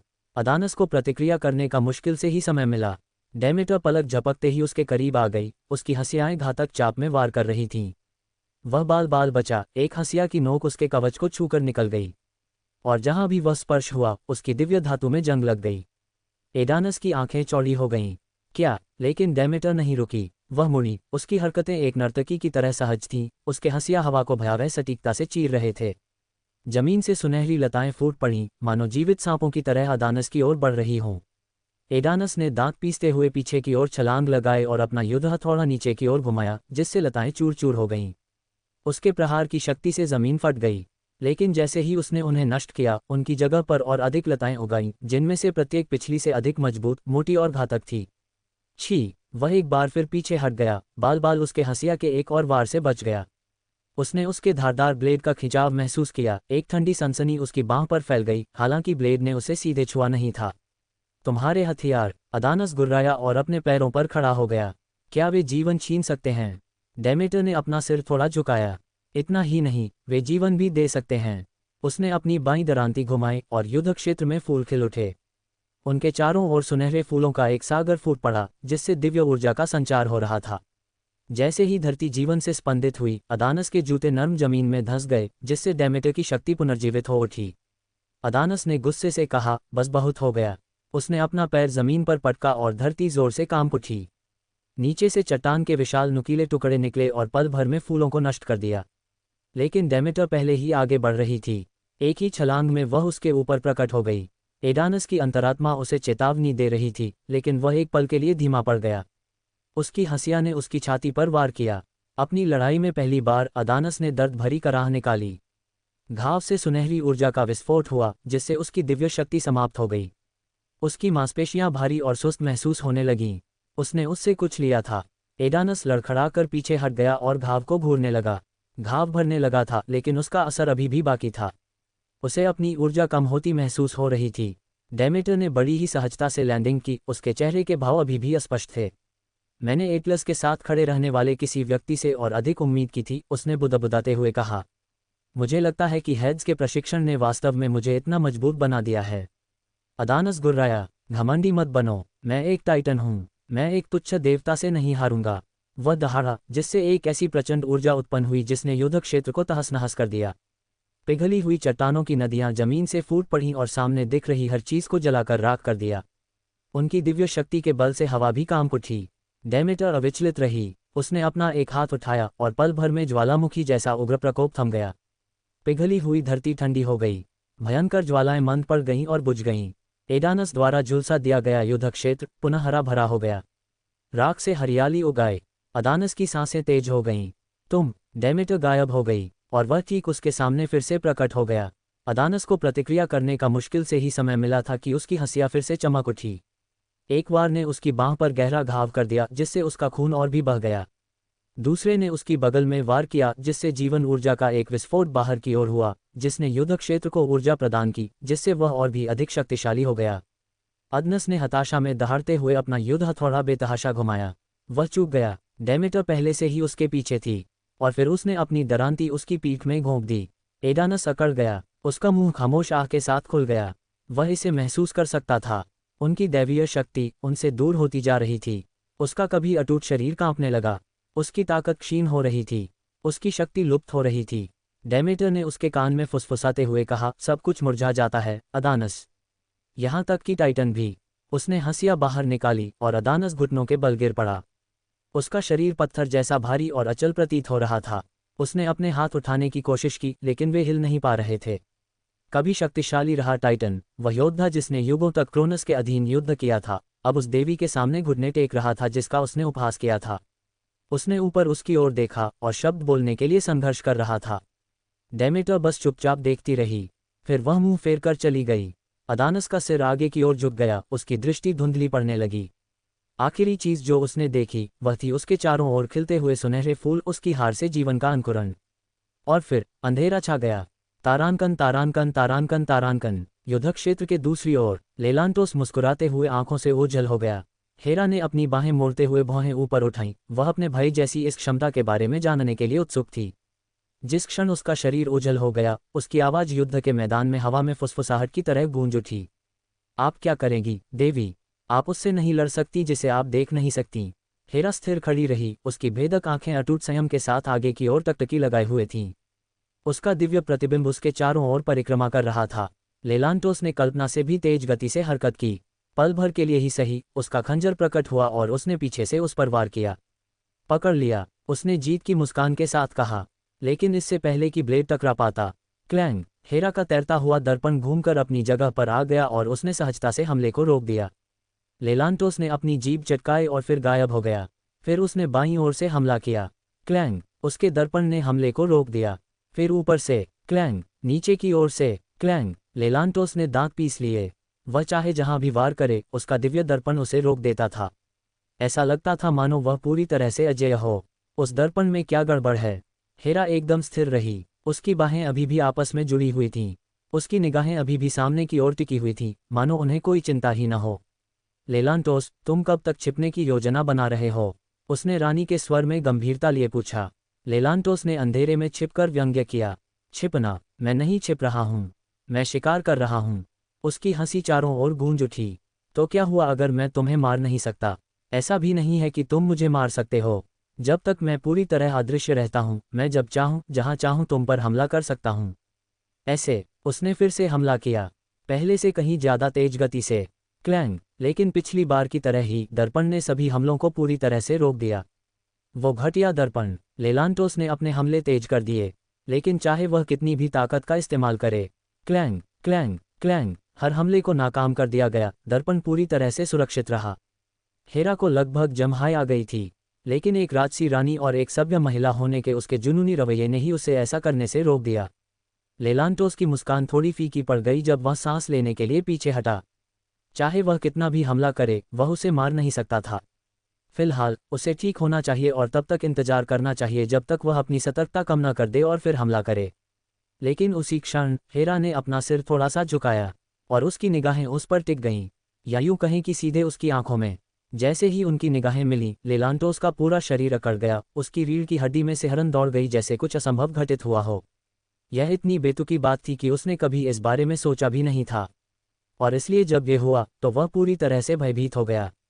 वह उसे देख सकती थी, अपनी पूर्ण अदृश्यता में भी उसने उसे देख लिया। हेरा मुस्कुराई, एक छोटी, धुंधली और भावहीन मुस्कान। लेलांटोस का दिल जोर से धड़क रहा था। वह तुरंत पीछे हट गया और शून्य में और भी गहराई में गायब हो गया। वह तेजी से सांस ले रहा था। जिस अदृश्यता पर उसे इतना गर्व था, वह वास्तव में सबके सामने आ गई। नहीं, उसने सिर हिलाते हुए कहा, ऐसा संभव नहीं है। यह महज एक संयोग है। मुझे पूरा यकीन है। परंतु फिर एक ठंडी फुसफुसाहट उसके कान से टकराए। एक संयोग है ना? उसकी सांस अटक गई और बिना किसी हिचकिचाहट के वह गायब हो गया, अदृश्यता के कारण नहीं बल्कि अपनी गति के कारण। वह बहुत तेजी से भाग गया। हालांकि इससे पहले कि वह सुरक्षित रूप से पीछे हट पाता, जमीन से परछाइयां निकलीं और उसके अंगों से चिपक गईं।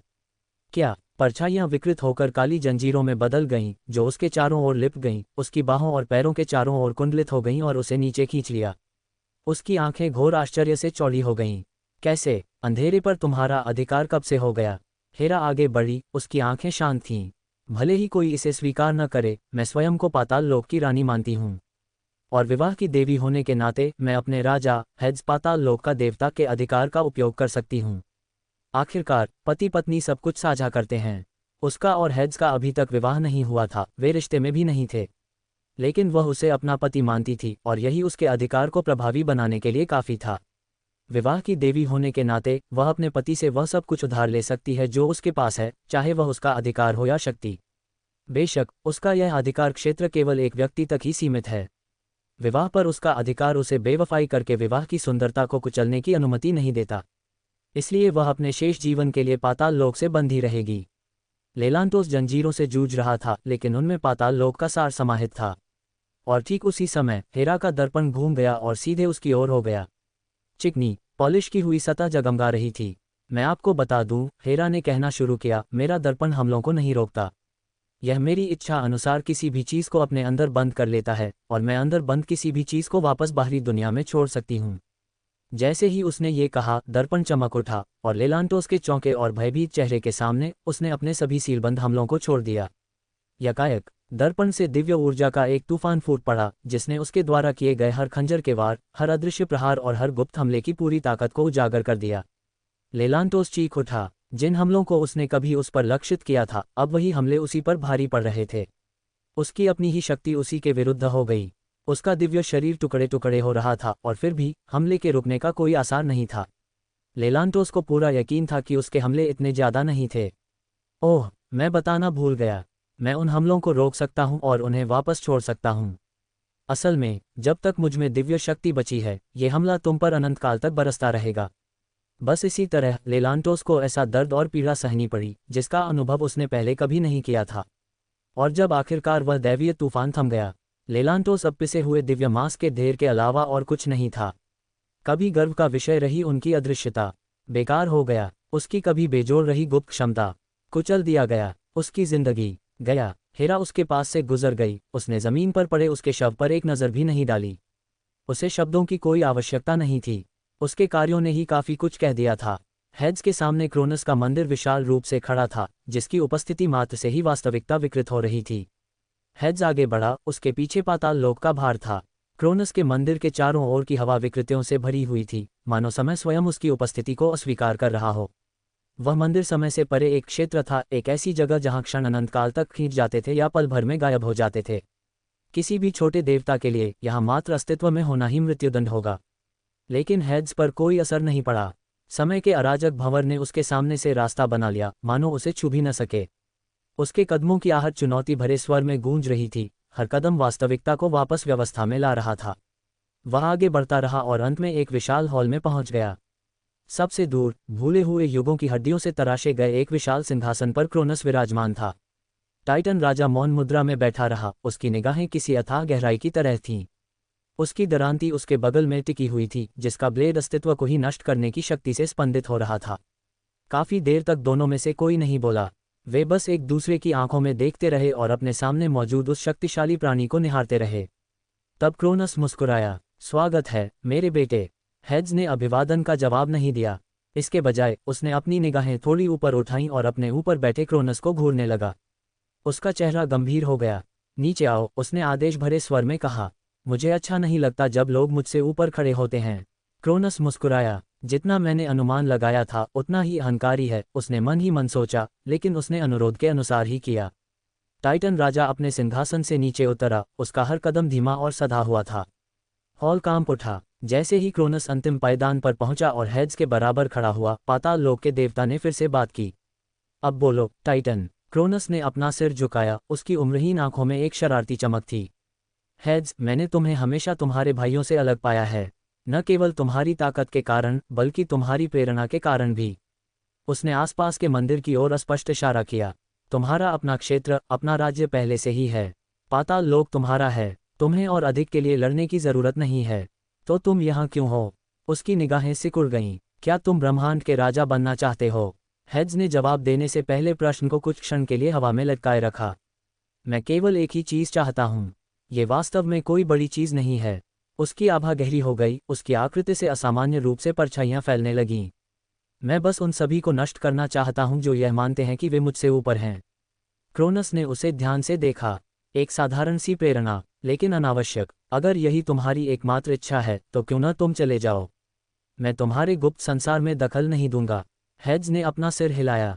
मैं तुम्हें उस सिंहासन पर बैठने के योग्य नहीं समझता, इसलिए मैं तुम्हें नीचे उतार दूंगा, भले ही तुम मेरे राज्य में दखल देने से इनकार कर दो।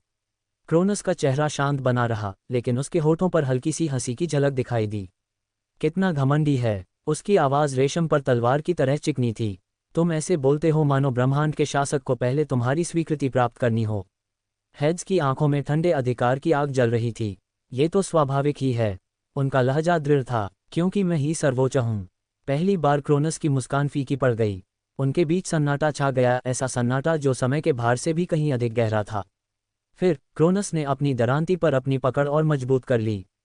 तो आओ हेड्स। क्रोनस के शरीर से समय ऊर्जा की एक लहर फूट पड़ी, जिससे वास्तविकता विकृत हो गई। देखते हैं कि क्या आप अपनी श्रेष्ठता साबित कर सकते हैं। कुछ भी साबित करने की जरूरत नहीं है, हेड्स ने एक कदम आगे बढ़ते हुए कहा। मुझे आपकी स्वीकृति की न तो जरूरत है और न ही मैं चाहती हूँ। लेकिन आइए, मैं आपको अपनी शक्ति का एक नमूना दिखाऊंगा। उद्धरण चिन्ह ... अच्छे से। क्रोनस के हिलते ही समय का मंदिर कांप उठा। उसने अपनी दरांती घुमाई, जिसका ब्लेड अस्तित्व को ही नष्ट करने की शक्ति से गूंज रहा था। हेड्स ने अपना हाथ उठाया और पाताल लोक ने जवाब दिया। उसके सामने एक विशाल काली दीवार खड़ी हो गई, जो परलोक की संरचना से बनी थी। क्रोनस के हंसिया ने उस पर प्रहार किया और दीवार कांच की तरह चटक कर टूट गई, लेकिन उसने अपना काम कर दिया था। हेड्स पहले ही आगे बढ़ चुका था। पलक झपकते ही वह क्रोनस के पीछे प्रकट हो गया, उसका हाथ दिव्य शक्ति से लिपटा हुआ था। मुझे और अधिक की उम्मीद थी। उसने मुक्का चलाया, लेकिन क्रोनस ठीक समय पर मुड़ गया। वह विशालकाय प्राणी पलक झपकते ही गायब हो गया और हेड्स के ऊपर प्रकट हुआ, उसकी दरांती नीचे की ओर वार कर रही थी। अंतरिक्ष में एक दरार बन गई, जो आकाश से लेकर टाटेरस की गहराई तक फैली हुई थी। लेकिन हेड्स टस से मज नहीं हुआ। उसने अपने हाथ उठाए और परछाइयां उमड़ पड़ीं। अथाह गहराई से अंधेरी लताएं निकलीं, जिन्होंने क्रोनस के दरांती को जकड़ लिया और उसे अपने मार्ग से भटका दिया। उसी क्षण हेड्स ने अपनी हथेली उठाई और मृत्यु का एक काला भाला बन गया। उसने उसे फेंक दिया। क्रोनस मुश्किल से ही समय रहते मुड़ पाया, लेकिन भाला फिर भी उसके कंधे को छूकर निकल गया और जिस जगह से वह गुजरा, वहां समय ही बदल गया। हेड्स, तुम सचमुच बहुत शक्तिशाली हो, क्रोनस ने घाव पर हाथ फेरते हुए कहा। जितना मैंने सोचा था उससे कहीं अधिक शक्तिशाली। उसने हेड्स की आंखों में देखा और पहली बार टाइटन के चेहरे पर अनिश्चितता की एक छाया दिखाई दी। क्या वह सचमुच उसे हरा सकता है? हेड्स ने गुनगुनाया। क्या तुम्हें अब जाकर इसका एहसास हुआ है? छी, क्रोनस ने अपनी जीभ चटकाते हुए कहा। लगता है मेरे पास कोई चारा नहीं है। मैं तुम्हें यहीं खत्म कर दूंगा, चाहे मुझे अपना स्वाभिमान ही क्यों न निगलना पड़े। टाइटन राजा ने अपनी दरांती को जमीन पर पटका और एक भयानक कंपन से पूरी दुनिया हिल गई। समय का मंदिर, जो पहले से ही विकृत था, टूटने लगा। और तब एक आकृति उभरी। असंख्य और प्राचीन जंजीरें उसके विशाल शरीर के चारों ओर लिपटी हुई थीं, मानो उसे वास्तविकता के ताने बाने से जकड़ रही हों। उसकी उपस्थिति इतनी विशाल थी कि ऐसा लग रहा था मानो आकाश ने ही आकार ले लिया हो। वातावरण पूरी तरह जम गया, अत्यधिक शक्ति से भरा हुआ। हेड्स ने अपनी आंखें सिकोड़ लीं। आदिम आकाश पर स्थित उसका साम्राज्य उस आकृति की उपस्थिति से हिल उठा। यूरेनस, केवल वही प्राणी अपने क्षेत्र में ऐसी प्रतिक्रिया उत्पन्न कर सकता है। क्रोनस उसकी ओर मुड़ा, उसका चेहरा झुंझलाहट और गुस्से से भरा हुआ लग रहा था। पिताजी, क्रोनस की आवाज़ में भयंकर घृणा थी, मानो उन्हें पुकारना ही उसके लिए बेहद दर्दनाक हो। जैसा कि हमने तय किया है, अगर आप मेरे लिए किसी शत्रु को हरा देंगे तो मैं आपसे किया अपना वादा पूरा करूंगा। उसने हेड्स की ओर अपनी दरांती तानते हुए कहा, वह शत्रु वही है। उसे मार डालो और मैं तुम्हें वह दूंगा जिस पर हम सहमत हुए थे। बंधे हुए प्रतीक। यूरेनस ने पहले तो कुछ नहीं कहा, फिर उसने अपनी निगाहें हेड्स की ओर घुमाईं। उसकी आंखें अनंत ब्रह्मांड के समान थीं। उसने पाताल लोक के देवता का अध्ययन किया, जिसके भावों को समझना असंभव था। फिर उसने कहा, मैं तुम्हारे भीतर अपने अधिकार क्षेत्र को महसूस कर सकता हूँ। उनकी आवाज़ उस हवा की तरह थी जो समय से पहले अस्तित्व में थी। क्या गाया ने इसे तुम्हें दिया? हेड्स, जो हमेशा शांत रहते थे, ने बस एक बार सिर हिलाया। उसने किया। यूरेनस ने गुनगुनाया। उसे बांधने वाली जंजीरें चरमरा उठीं और फिर वे ढीली पड़ गईं। धीरे धीरे वे रहस्य सुलझाते गए जब तक कि वह स्वतंत्र रूप से खड़ा नहीं हो गया। क्रोनस विजयी भाव से आगे बढ़ा। अब पिताजी, मुझे पता है। यूरेनस ने उसे बीच में ही रोक दिया। उसकी निगाहें हेड से हटी नहीं थीं। तो मैं देखना चाहता हूं कि क्या तुम इसके योग्य हो। हेड्स मुस्कुराया। तुम लोग इस तरह की बातें क्यों कहते हो जैसे मुझे तुम्हारी स्वीकृति की जरूरत हो? तुम्हें खुद को मेरे सामने साबित करना होगा। मुझे देखने दो कि क्या तुम उस क्षेत्र का उपयोग करने के योग्य हो। यूरेनस मुस्कुराया, तो देखो कि मैं योग्य हूं या नहीं। जिस क्षण यूरेनस अपनी गति पर आया, हवा में एक कंपकंपी दौड़ गई। एक विशाल और ब्रह्मांडीय हाथ हेड्स की ओर बढ़ा। ये केवल मांस नहीं था, बल्कि स्वयं असीम आकाश की अभिव्यक्ति थी। हेड्स की आंखें सिकुड़ गईं। अपनी कलाई के एक झटके से उनके नीचे की दुनिया चकनाचूर हो गई। धरती स्वयं फट गई, जिससे एक अंतहीन खाई प्रकट हुई, मृतकों का क्षेत्र। उस अथाह गहराई से दिव्य सार से निर्मित अनगिनत कंकालनुमा भुजाएं आगे बढ़ीं और यूरेनस के फैले हुए हाथ को पकड़ने की कोशिश करने लगीं। लेकिन आकाश को बांधा नहीं जा सकता था। पाताल लोक की भुजाएं भी यूरेनस की गति को मुश्किल से ही रोक पाईं, क्योंकि वह उनके बीच से होकर गुजरा। उसकी हरकतें कल्पना से भी तेज थीं। यूरेनस की मुट्ठी की ताकत से जब हेड्स खड़ा था, तब वह जगह पूरी तरह से नष्ट हो गई और हेड्स एक तरफ हट गया। एक विशाल दरार ने अस्तित्व को चीर डाला। सब कुछ विकृत हो गया, मानो वास्तविकता को ही फटे हुए कपड़े की तरह छीलकर खोल दिया गया हो। हेड्स ने जरा भी संकोच नहीं किया। उसके पीछे का शून्य हलचल मचा रहा था और फिर दैवीय शक्ति के विस्फोट के साथ वह उसमें से होकर गुजर गया। वह यूरेनस के ऊपर प्रकट हुआ। उसकी हथेली फैली हुई थी। आकाश में अंधेरा छा गया और पाताल लोक से ही उत्पन्न अंधकार और विनाश का एक विशाल काला तूफान यूरेनस पर बरस पड़ा। लेकिन आदिम आकाश ने केवल मुस्कुराया। क्या तुम मुझे नीचे गिराना चाहते हो? एक ही सांस छोड़ते ही यूरेनस ने तूफान को क्षीण कर दिया। पूरा आकाश उसकी इच्छा के अनुरूप झुक गया। लेकिन हेड्स को इसका पहले से ही अंदाजा था। वह पलक झपकते ही यूरेनस के पीछे प्रकट हो गया। धीमी आवाज में उसने कहा, नहीं, मैं तो बस ये परख रहा हूं कि तुम कितना सहन कर सकते हो। फिर उसने हमला कर दिया। पाताल लोक की शक्ति से परिपूर्ण एक मुक्का यूरेनस की पीठ पर जा लगा और पहली बार आकाश डगमगा उठा। तारांकन तारांकन तारांकन तारांकन। इसी बीच, जब यूरेनस और हेड्स के बीच युद्ध चल रहा था, क्रोनस हस्तक्षेप करना चाहता था और इसी क्षण हेड्स को समाप्त करने का इरादा रखता था। तथापि उसके सामने एक परछाई अचानक प्रकट हुई, जिसने उसे वहीं रोक दिया। हेकेट वहां खड़ी थी। उसका शरीर बदलते हुए बैंगनी धुंध में लिपटा हुआ था। मुझे लगता है कि तुम कहीं जा रहे थे, उसने सोचा। उसकी आवाज़ अजीब तरह से शांत थी। क्रोनस की आंखों में चमक आ गई। क्या तुम मुझे रोकना चाहते हो? हेकेट ने अपना सिर झुकाया। नहीं, मैं तुम्हें मिटा देना चाहती हूँ। अपने हाथ के इशारे से क्रोनस के चारों ओर का स्थान विकृत हो गया। निषिद्ध जादू से युक्त अनगिनत बैंगनी जंजीरें जमीन से फूट पड़ीं। उन्होंने क्रोनस पर झपट्टा मारा और उसे बांधने की कोशिश की, लेकिन टाइटन राजा ने तुरंत प्रतिक्रिया दी। उसकी दरांती ने जोरदार प्रहार किया और उन्हें पूर्ण सटीकता से चीर डाला। एक ही झटके में सारा जादू टूट गया। लेकिन हेकेट चिंतित नहीं दिखी। उसने अपना हाथ उठाया और अचानक जो जंजीरें टूट गई थीं, वे क्रोनस के पीछे फिर से जुड़ गईं। और फिर उन्होंने हमला कर दिया। वे उसकी बाहों, पैरों और धड़ के चारों ओर लिपट गए, उसे हवा में ही बांध दिया। क्रोनस ने हल्की सी हंसी हंसते हुए कहा, बस इतना ही।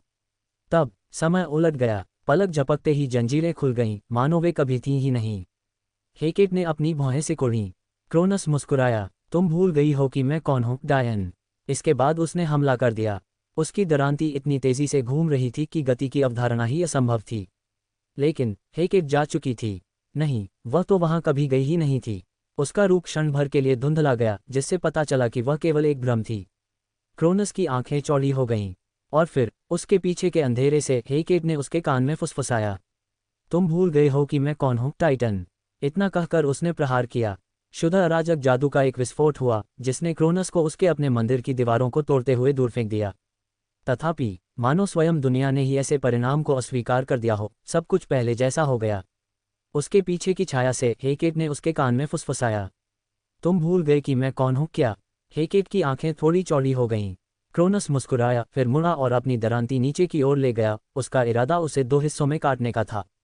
हेकेट ने तुरंत प्रतिक्रिया दी और पीछे हट गई, लेकिन तब तक बहुत देर हो चुकी थी। उसके दाहिने कंधे से पेट तक एक गहरा और लंबा घाव हो गया था, जिससे सुनहरा मवाद झरने की तरह बह रहा था। क्रोनस ने अपनी दरांती कंधे पर टिकाते हुए कहा, चलो चुड़ैल, इसे मेरे लिए और दिलचस्प बनाओ। हेकेट ने अपनी आंखें सिकोड़ लीं। ये लड़ाई वाकई बहुत मुश्किल होने वाली है। जैसे ही हेकेट ने क्रोनस पर अपनी निगाहें गड़ाईं, मंदिर के खंडहर कांप उठे। उसके शरीर से गहरे बैंगनी रंग की आभा निकली और घने कोहरे का रूप ले लिया, मानो वह हमला करने की तैयारी कर रही हो। उसने अपना हाथ उठाया और धुंध तेजी से घूमने लगी, जो अपार विनाशकारी ऊर्जा से चमक रही थी। बिना कुछ कहे उसने इसे प्रकट कर दिया। क्रोनस पर विनाशकारी जादू की एक बौछार हुई, जो कच्ची, बिना किसी मिलावट के और पूर्ण थी। प्रत्येक विस्फोट इतना शक्तिशाली था कि वह अस्तित्व को ही मिटा सकता था। वास्तविकता का ताना बाना ही उसकी जादुई शक्ति के बल पर मरोड़ते हुए चीख रहा था। लेकिन क्रोनस, उसने केवल अपनी दरांती लहराए। समय स्वयं ही बिखर गया। हमले हम तक पहुंचने से पहले ही वे अस्तित्वहीन हो गए, मानो उन्हें कभी बनाया ही न गया हो। क्रोनस ने अप्रभावित होकर सांस छोड़ी। तुम्हारी शक्ति जादू थी क्या? ये सचमुच बहुत शक्तिशाली है, लेकिन क्या तुम समझते नहीं हो? उसकी आंखों में चमक आ गई। मैं समय को ही नियंत्रित करता हूँ। फिर उसने अपनी दरांती दोबारा घुमाई। दुनिया थम सी गई। पूरा युद्धक्षेत्र थम गया। सब कुछ एक ही क्षण में ठहर गया। हेकेट अपनी जगह पर जम सी गई थी। क्रोनस आगे बढ़ा और उसे ध्यान से देखने लगा। ये सब खत्म हो गया है। उनकी आवाज़ शांत थी, लगभग निराशा से भरी हुई। आप चाहे कितने भी शक्तिशाली क्यों न हो, आप समय के नियमों से बंधे हुए हैं। देवता भी इससे आगे नहीं जा सकते। परंतु फिर शांति में एक दरार पड़ गई। हेकेट के शरीर से एक हल्की सी चमक निकल रही थी, और तब दुनिया बिखर गई। समय ढह गया। क्रोनस की आंखें सदमे से चौड़ी हो गईं जब उनके चारों ओर जमी हुई दुनिया नाजुक कांच की तरह टूटकर बिखर गई। और वहां हेकेट खड़ी थी, जोर जोर से सांस ले रही थी। उसकी आंखें थकावट से जल रही थीं, लेकिन वह खड़ी रही। उसकी आभा अभी भी शक्ति से दमक रही थी। क्रोनस कुछ क्षणों के लिए चुप रहा, फिर वह मुस्कुराया। दिलचस्प। वह जिज्ञासा से चमकती आंखों से आगे बढ़ा। तुमने ये कैसे किया? उसने पूछा। तुम मेरे टाइम लॉक से कैसे बच निकले? हेकेट, जो अभी भी हौंफ रही थी, ने बस उसे घूर कर देखा। उसने कोई जवाब नहीं दिया। क्रोनस मुस्कुराया। अच्छा, मैं समझ गया। एक तरकीब जिसे आप साझा नहीं करना चाहते। कोई बात नहीं, मैं जल्द ही इसका पता लगा लूंगा। उसने एक बार फिर अपनी दरांती उठाई। चलिए आगे बढ़ते हैं, चौराहों की चुड़ैल। जैसे ही वह हमला करने वाला था, उसकी आंखें सिकुड़ गईं, क्योंकि उसे 2 दमनकारी शक्तियों के आने का आभास हुआ। फिर गरजते हुए ज़्यूस आकाश से नीचे आया। उसके शरीर के चारों ओर बिजली लिपटी हुई थी, और धरती के हिलने के साथ ही पोसीडॉन जमीन से प्रकट हुए और नीचे से पानी बाहर निकाला। वे हेकेट के सामने खड़े थे, जो अभी भी थकावट के लक्षण दिखा रही थी। उन्होंने सीधे क्रोनस की आंखों में देखा। आकाश में बिजली कड़कने लगी। धरती ऐसे कांप उठी मानो समुद्र स्वयं जमीन के नीचे दहाड़ रहा हो। मैंने कभी नहीं सोचा था कि मैं तुम्हें इतना पराजित देखूंगा। ज़्यूस ने हेकेट पर हंसते हुए मजाक किया। लगता है क्रोनस तुम्हारे लिए बहुत भारी पड़ा, है ना? पोसीडॉन भी इसमें शामिल हो गया। हेकेट ने पहले भी इन दोनों का अपमान किया था और उन्हें नीचा दिखाया था। वे बहस भी नहीं कर सके, क्योंकि हेकेट शक्तिशाली थी और कभी पराजित नहीं हुई थी, लेकिन अब उन्हें थोड़ा बदला लेने का मौका मिल गया है।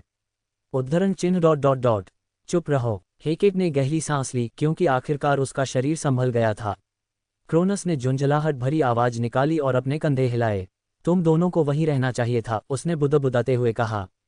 कोई बात नहीं, मैं तुम सबको एक साथ खत्म कर दूंगा। उसने एक कदम आगे बढ़ाया। उसकी उपस्थिति मात्र से ही समय विकृत हो गया। फिर उनकी आंखों के सामने ही वह गायब हो गया। समय से भी तेज गति से वह उनके आगे निकल चुका था, और पलक झपकते ही उसकी दरांती का घातक चाप उनकी ओर चमक उठा। ज़्यूस और पोसीडॉन की सहज प्रवृत्ति चीख उठी और वे रोकने के लिए आगे बढ़े। हेकेट ने भी हमले को रोकने के इरादे से रक्षात्मक जादू की कई परतें प्रकट कीं, लेकिन इससे पहले कि ज़्यूस और पोसीडॉन कोई प्रतिक्रिया कर पाते, उनके शरीर में असहनीय दर्द फैल गया। सुनहरे रंग का तरल हवा में फैल गया। ज़्यूस ने अपना पेट पकड़ लिया। पोसीडॉन लड़खड़ाकर पीछे हट गया, उसकी छाती पर एक गहरा घाव था। हेकेट की आंखें भय से चौड़ी हो गईं। धिक्कार है, उसने शाप दिया। उसके हाथ जादू से चमक रहे थे और वह उन्हें ठीक करने के लिए दौड़ पड़ी। क्रोनस मुस्कुराया। व्यर्थ। उसकी आवाज़ में लापरवाही थी, लगभग उपहास का भाव था। वह हमला मैंने अतीत में भेजा था। वार करना महज एक औपचारिकता है, हमला करने से पहले ही मैं तुम्हें काट गिराऊंगा। ज़्यूस ने दांत पीसते हुए कहा, छीक ये कमीना।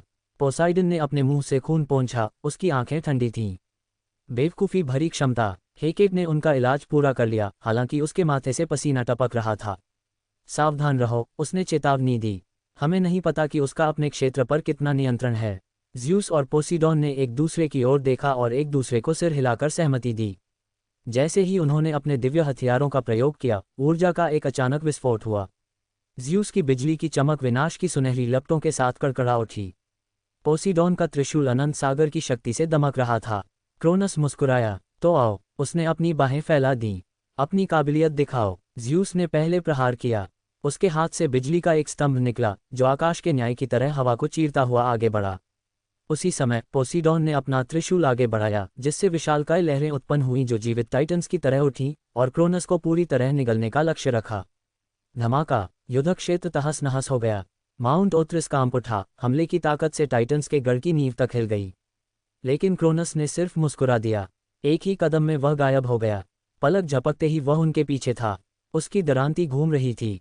ज़्यूस ने बड़ी मुश्किल से समय रहते मुड़कर अपनी बिजली की गड़गड़ाहट उठाई और हमले को रोक दिया, लेकिन उस बल के कारण वह पहाड़ों से टकराता हुआ जा गिरा।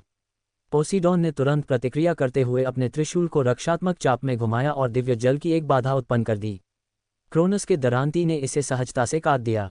दर्द का एहसास होने से पहले ही पोसीडॉन के गाल पर सोने की एक पतली सी रेखा उभर आई। हेकेट ने अपने हाथ ऊपर उठाए और एक शक्तिशाली मंत्र का जाप किया। अथाह गहराई से छायादार हाथों की अंतहीन धाराएं निकलीं, जो टाइटन राजा को पाताल लोक की गहराइयों में खींचने की कोशिश कर रही थीं। लेकिन क्रोनस ने केवल एक उंगली उठाई। हाथ सड़ने लगे। समय ही उलट गया था, जिससे वे अपनी अविकसित अवस्था में लौट आए थे।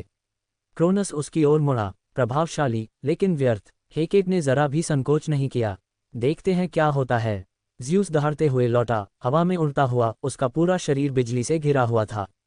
मरना। एक भीषण बिजली गिरी। उसकी ताकत से आसमान ही फट पड़ा। क्रोनस ने अपना हाथ उठाया और नंगी उंगलियों से बिजली की चमक को पकड़ लिया। उसके चारों ओर समय थम सा गया। दैवीय विनाश के सुनहरे चाप एक चित्र की तरह स्थिर हो गए। फिर उसने मुट्ठी भींचकर उसे चकनाचूर कर दिया। जैसे ही ज़्यूस का हमला विफल हुआ, ऐसा लगा मानो पूरी दुनिया फट गई हो। इसके बाद पोसीडॉन ने समुद्र को ही हथियार के रूप में इस्तेमाल करते हुए हमला किया। अचानक कहीं से प्रचंड लहरें उठीं, जो पानी के सर्पनुमा ड्रैगनों का रूप ले चुकी थीं, और उनके मुंह एक समुद्री तूफान की ताकत से क्रोनस पर झपट रहे थे। लेकिन क्रोनस बस हंस पड़ा। अपनी दरांती के एक झटके से समय ने लहरों को बिखेर दिया और उनके उस तक पहुंचने से पहले ही उन्हें हानिरहित धुंध में बदल दिया। ज़्यूस और पोसीडॉन हौंफ रहे थे, उनके माथे से पसीना टपक रहा था। ये तो बिल्कुल बेतुका था। हेकेट ने अपनी मुट्ठियां भींच लीं। मुझे थोड़ा समय दो, मेरे पास एक मंत्र है जो शायद उस पर असर कर जाए। ज़्यूस ने अपने होठों से खून पोंछा। ठीक है, तुम्हें कितना समय चाहिए? जितना आप दे सकते हैं उतना दें। पोसीडॉन ने सिर हिलाया। इसे हम पर छोड़ दो। ज़्यूस और पोसीडॉन क्रोनस की ओर दौड़ते हैं। ज़्यूस ने स्वर्ग के क्रोध को आमंत्रित किया, एक ऐसी तीव्र बिजली जो तारों को भी जलाकर राख कर सकती थी। पोसीडॉन ने अथाह गर्जना का आह्वान किया, एक ऐसी ज्वारीय शक्ति जो संपूर्ण राज्यों को डुबोने में सक्षम थी। युद्ध क्षेत्र में अफरा तफरी मच गई। हमले की प्रचंड शक्ति ने धरती को चीर डाला और उस पर बरसाई गई अपार शक्ति के कारण पूरे पहाड़ चकनाचूर हो गए। एक पल के लिए तो ऐसा लगा मानो क्रोनस भी इसे सहन नहीं कर पाएगा। लेकिन तभी तबाही के बीच एक धीमी गहरी हंसी गूंज उठी। क्रोनस खंडहर हो चुके भूभाग से बाहर निकल आया, बिना किसी चोट के। उसकी मुस्कान और चौड़ी हो गई। इतना खराब भी नहीं। फिर अपनी दरांती के एक झटके से दुनिया उलट गई। उन्होंने जो कुछ भी किया था, जो विनाश किया था, जो हमले किए थे, सब कुछ व्यर्थ हो गया। ज़्यूस और पोसीडॉन भयभीत होकर लड़खड़ा गए और उनकी आंखें डर से चौड़ी हो गईं। क्या? ज़्यूस ने हौंफते हुए कहा। पोसाइडन ने अपनी मुट्ठियां भींच लीं। धिक्कार है, उसने सब कुछ रीसेट कर दिया। क्रोनस ने धीरे से मुस्कुराते हुए सांस छोड़ी। अब समझ में आया, मैं अपरिहार्य हूँ। उसने एक बार अपनी दरांती घुमाई और उसकी आवाज़ मात्र से ही पूरी दुनिया कांप उठी। पोसीडॉन और ज़्यूस ने हताशा और निराशा से भरे हुए अपने दांत पीस लिए। उन्हें उसके खिलाफ जीतने का कोई तरीका समझ नहीं आ रहा है। समय आ गया है। तभी हेकेट आगे बढ़ी, उनकी आंखें प्राचीन शक्ति से चमक रही थीं और उनकी आवाज़ एक भयावह मंत्र के रूप में गूंज उठी। मैं आपको शुरुआत दिखाता हूँ। वह दुनिया जो अस्तित्व में आने से पहले थी। हवा में एक घुमाव आया। अस्तित्व का ताना बाना ही चीख उठा जब एक प्राचीन शक्ति जागृत हुई। उसके सामने एक विशाल दरार खुल गई, जिससे कुछ ऐसा प्रकट हुआ जो समझ से परे था। एक भयावह दुनिया, एक ऐसी दुनिया जो समय के अर्थ से भी पहले अस्तित्व में थी। ये पूरी तरह से विनाश और अव्यवस्था का स्थान है। एक ऐसी भूमि जहां ग्रह केवल धधकते लावा, आग के अंतहीन महासागरों और जहरीली गैसों के तूफानों से भरा हुआ था। जहां का वातावरण आदिम अराजकता से इतना घना और सघन था कि वहां कदम रखते ही देवता भी नष्ट हो जाते। उत्पत्ति की पुस्तक से पहले ग्रह का यही स्वरूप था। एक ऐसा समय जब पृथ्वी नहीं थी, आकाश नहीं था, यहाँ तक कि स्वयं टाइटन्स भी नहीं थे। और हेकेट ने इसे मुक्त किया। लाल रंग की आग की बाढ़, पिघले हुए तूफान और अथाह गैसें एक भूले हुए देवता की सांस की तरह आगे बढ़ीं। हवा में ही आग लग गई, अंतरिक्ष विकृत होकर जलने लगा और युद्ध क्षेत्र स्वयं ही मिटने लगा। क्रोनस की आंखें सिकुड़ गईं। वह इसे महसूस कर सकता था। यह हमला समय सीमा से बंधा हुआ नहीं था। यह उसके अधिकार क्षेत्र से परे था। एक ऐसी दुनिया से कुछ जहां उसका अधिकार भी मौजूद नहीं था। पहली बार उसकी मुस्कान फीकी पड़ गई। उसने अपनी दरांती को और कसकर पकड़ लिया। सृष्टि से पूर्व की भयंकर आग भूखी, सब कुछ भस्म करती हुई उसकी ओर बढ़ रही थी। लेकिन क्रोनस पीछे नहीं हटा। इसके बजाय उसने अपनी दरांती को ऊंचा उठाया और वार किया। तलवार से शक्ति की एक सुनहरी किरण निकली, लेकिन लपटों को काटने या जादू को खत्म करने के बजाय उसने स्वयं उस अवधारणा को काटने की कोशिश की। इस नरक को वास्तविकता से अलग करने के लिए दुनिया कांप उठी। एक क्षण के लिए समय और स्थान में हिंसक रूप से विकृति आ गई। युद्ध क्षेत्र में अफरा तफरी मच गई, मानो वास्तविकता स्वयं ये तय करने की कोशिश कर रही हो कि क्या अस्तित्व में होना चाहिए। लेकिन सृष्टि से पूर्व के नरक को इतनी आसानी से काटा नहीं जा सकता था। लपटें तेजी से उठीं, उसके हमले के चारों ओर घूमती हुई करीब आती गईं और क्रोनस को भी भस्म करने की धमकी देने लगीं। उसके चेहरे पर उदासी छा गई। मैं समझ गया, तो यह चौराहे की चुड़ैल की शक्ति है। इन शब्दों के साथ उसे नरक ने निगल लिया। उद्धरण चिन्ह ... तो क्या इससे उसका काम तमाम हो गया? ज़्यूस ने सवाल किया। उद्धरण चिन्ह ... अब जब तुमने ये कह दिया है तो वह जिंदा बच जाएगा, है ना? पोसीडॉन ने कहा। क्या यह ऐसे ही कार्य करता है? हाँ, अपने शब्दों के अनुरूप धरती कांप उठी जब वह जलते हुए अराजकता की गहराई से प्रकट हुआ। वह क्रोनस था। उसका प्रदर्शन पूरी तरह बिगड़ गया था। त्वचा, मांसपेशियां, यहाँ तक कि उनका दिव्यसार भी गलकर जल गया था। सृष्टि से पहले की अग्नि ने उन्हें झुलसा दिया था। कभी भव्य दिखने वाला उसका सुनहरा शरीर अब एक झुलसा हुआ खंडहर बन चुका था, जो काला पड़ चुका था और टूट फूट रहा था। उसकी खोपड़ी का कुछ हिस्सा खुला हुआ था और उसके शरीर के फटे हुए अवशेषों के नीचे उसकी पसलियां दिखाई दे रही थीं। लेकिन उसकी आंखों में अब भी शक्ति की चमक थी। वह जीवित था। मैंने कहा था ना, चुप रहो। ज़्यूस और पोसीडॉन ने जरा भी संकोच नहीं किया। अपनी कहासुनी के बावजूद वे प्रकाश की गति से भी तेज चले। यह उनका मौका था। क्रोनस बुरी तरह घायल था और अब उसे मारना संभव था। आकाश में बिजली कड़क उठी और समुद्र उग्रता से गरज उठा। ज़्यूस ने अपना वज्र उठाया। पोसीडॉन का त्रिशूल उसके हाथों में घूम रहा था। जैसे ही वे आगे बढ़े, हवा कांप उठी। उनके हथियार दिव्य विनाश की चमक से दमक रहे थे। मर जाओ, क्रोनस। लेकिन रुकना। हेकेट की आवाज़ युद्ध क्षेत्र में खंजर की तरह गूंज उठी। घबराहट से भरी एक आवाज़। ज़्यूस और पोसीडॉन सहम गए। एक निर्णायक क्षण के लिए उनकी अंतरात्मा ने उन्हें झकझोर दिया और बिना किसी झिझक के वे पीछे हट गए। और बिल्कुल सही समय पर क्रोनस के शरीर से एक ही स्पंदन फूट पड़ा। शुद्ध, निर्विवाद अधिकार की एक धड़कन। समय की अवधारणा ही चकनाचूर हो गई। जमीन धूल में नहीं बल्कि अस्तित्वहीनता में तब्दील हो गई। हवा मुरझा गई। माउंट ऑर्थस हिल उठा क्योंकि वास्तविकता ही नष्ट हो गई थी। जिस स्थान पर कुछ क्षण पहले ज़्यूस और पोसीडॉन खड़े थे, वह स्थान मिट गया। संसार का मूल पदार्थ अपने सबसे आदिम रूप में विघटित हो गया था, सृष्टि से पहले की शून्यता में लौट आया था। ज़्यूस और पोसीडॉन भयभीत होकर देखते रह गए और उनकी आंखों के सामने क्रोनस का क्षत विक्षत शरीर ठीक हो रहा था। तुरंत त्वचा, मांस और दिव्यसार का भयानक गति से पुनरुत्पादन हुआ।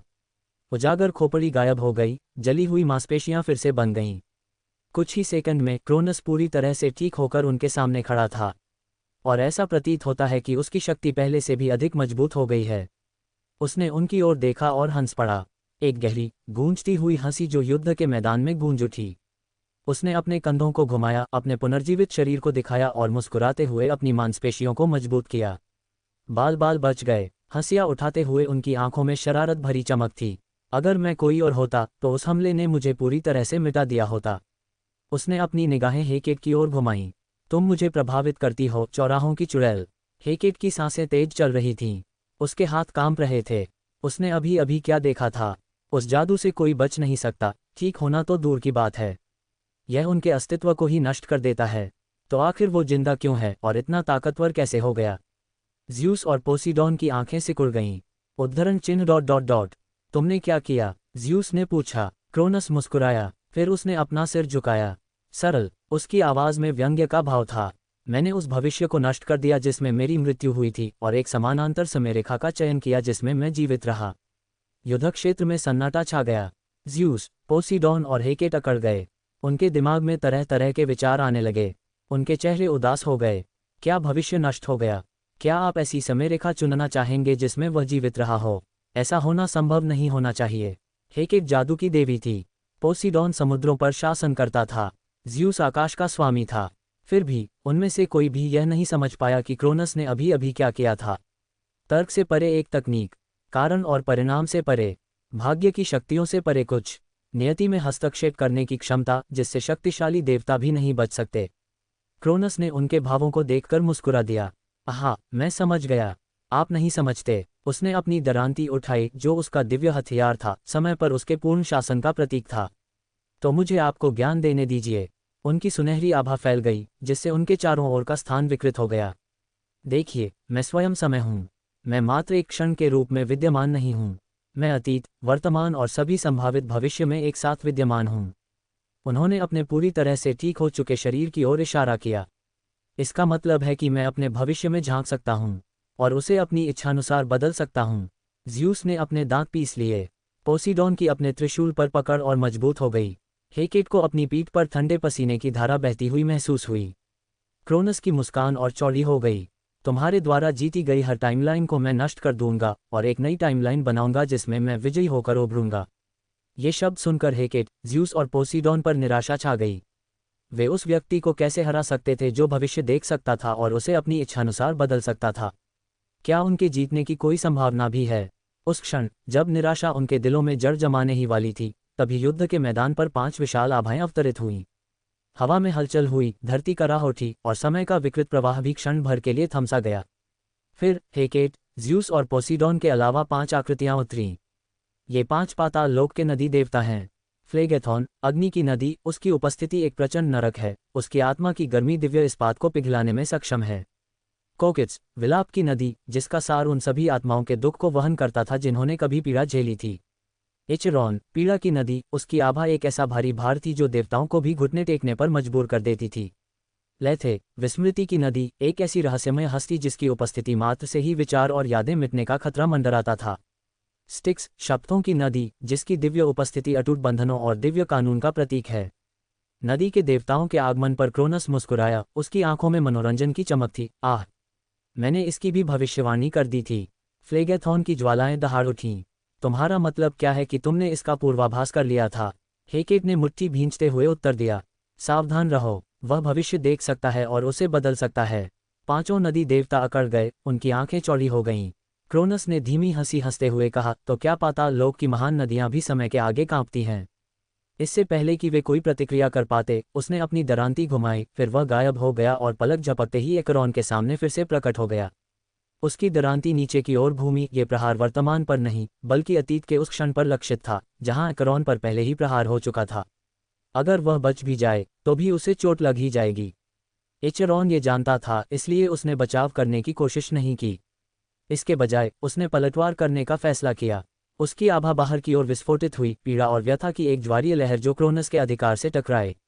उनकी शक्तियों के बीच युद्ध छिड़ने से हवा कांप उठी। लेकिन अंत में एकरॉन क्रोनस के सामने फीका पड़ गया और उस पर हावी हो रहा था।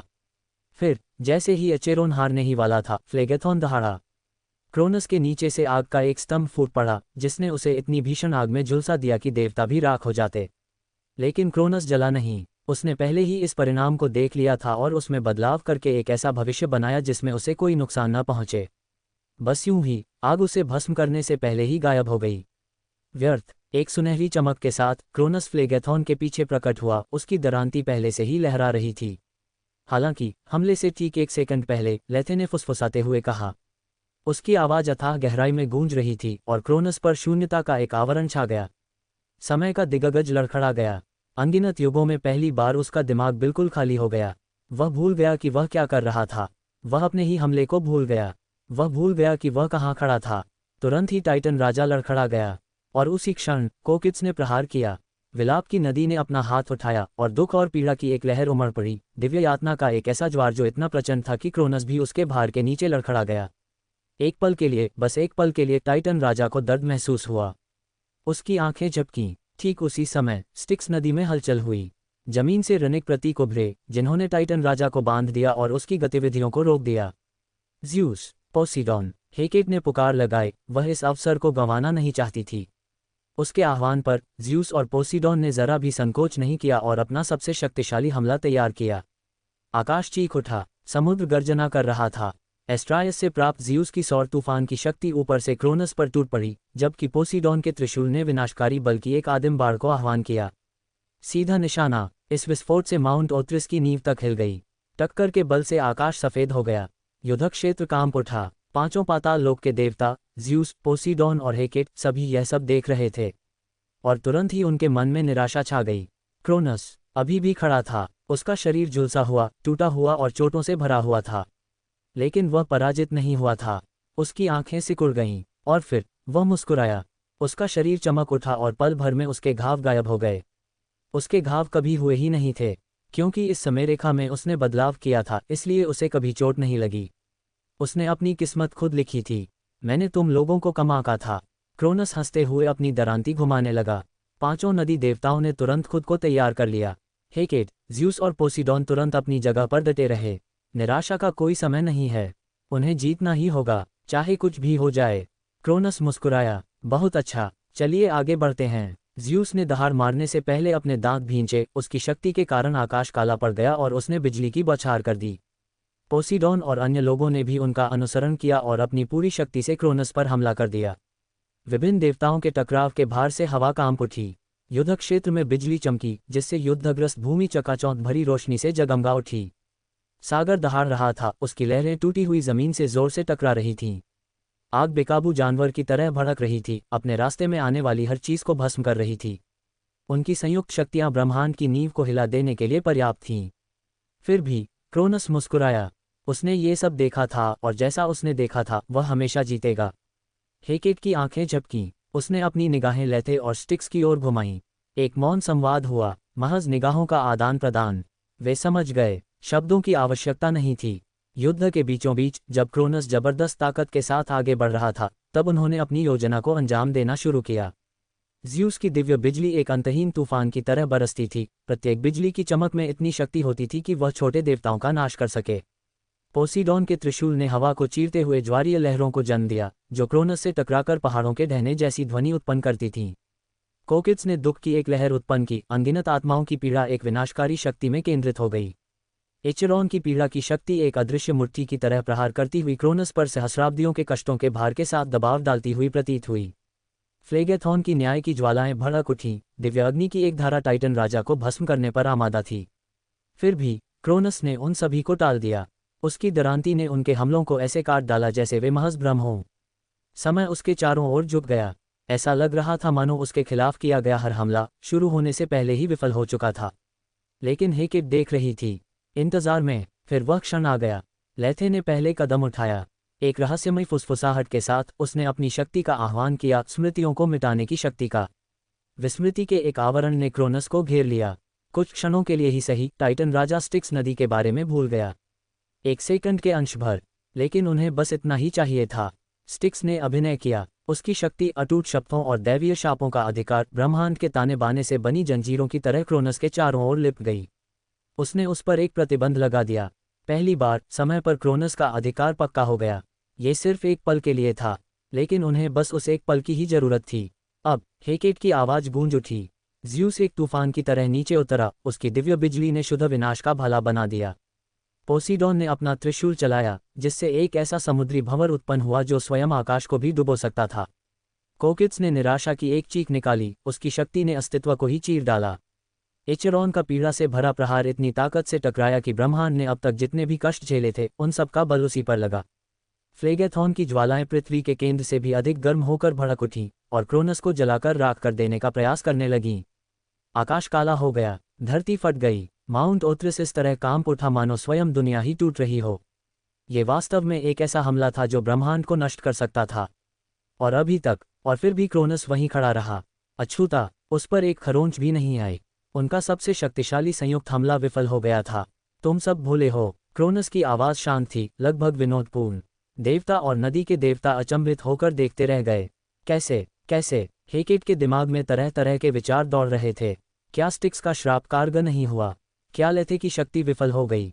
क्रोनस मुस्कुराया। क्या तुम्हें सच में लगा था कि मैं इसका अनुमान नहीं लगा पाऊंगा?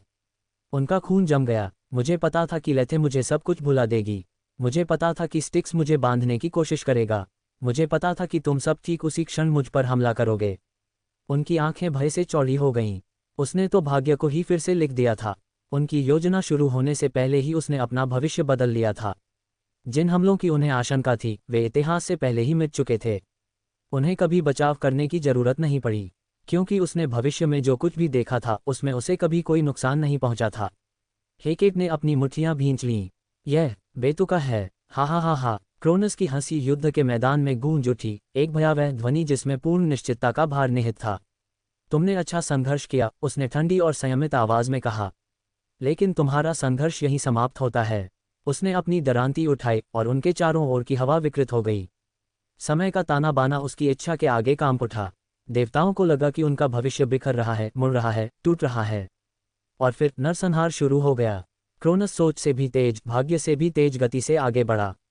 एक धुंधली सी छवि, मौत की एक परछाई, वह सबसे पहले एचेरोन के सामने प्रकट हुआ और एचेरोन के प्रतिक्रिया करने से पहले ही उसकी दरांती ने उसकी छाती को चीर डाला। एचेरोन हॉर्न उठा और उसके मुंह से सुनहरा खून फूट पड़ा। पीड़ा, क्रोनस ने फुसफुसाते हुए कहा। मैं तुम्हें दर्द का असली मतलब सिखाता हूँ। एक क्रूर खिंचाव के साथ उसने एचेरोन को टुकड़े टुकड़े कर दिया, एक एक अंग को फाड़ डाला, मानो वह दिव्य मांस को चर्मपत्र की तरह चीर रहा हो। इसके बाद कोकिट्स की बारी थी। विलाप के देवता ने एक क्रोधित चीख निकाली, उसके हाथ बर्फ से जम गए और वह क्रोनस पर झपटा, टाइटन के अस्तित्व को ही जमा देने की कोशिश कर रहा था। क्रोनस ने बस मुस्कुरा दिया। अपनी दरांती के एक झटके से कोकिट्स का शरीर अनगिनत जमे हुए टुकड़ों में बिखर गया, उसकी दिव्य आत्मा नाजुक कांच की तरह टूट गई। फ्लेगेथॉन पहले से कहीं अधिक उग्र हो गया, उसका पूरा अस्तित्व एक धधकती आग में तब्दील हो गया।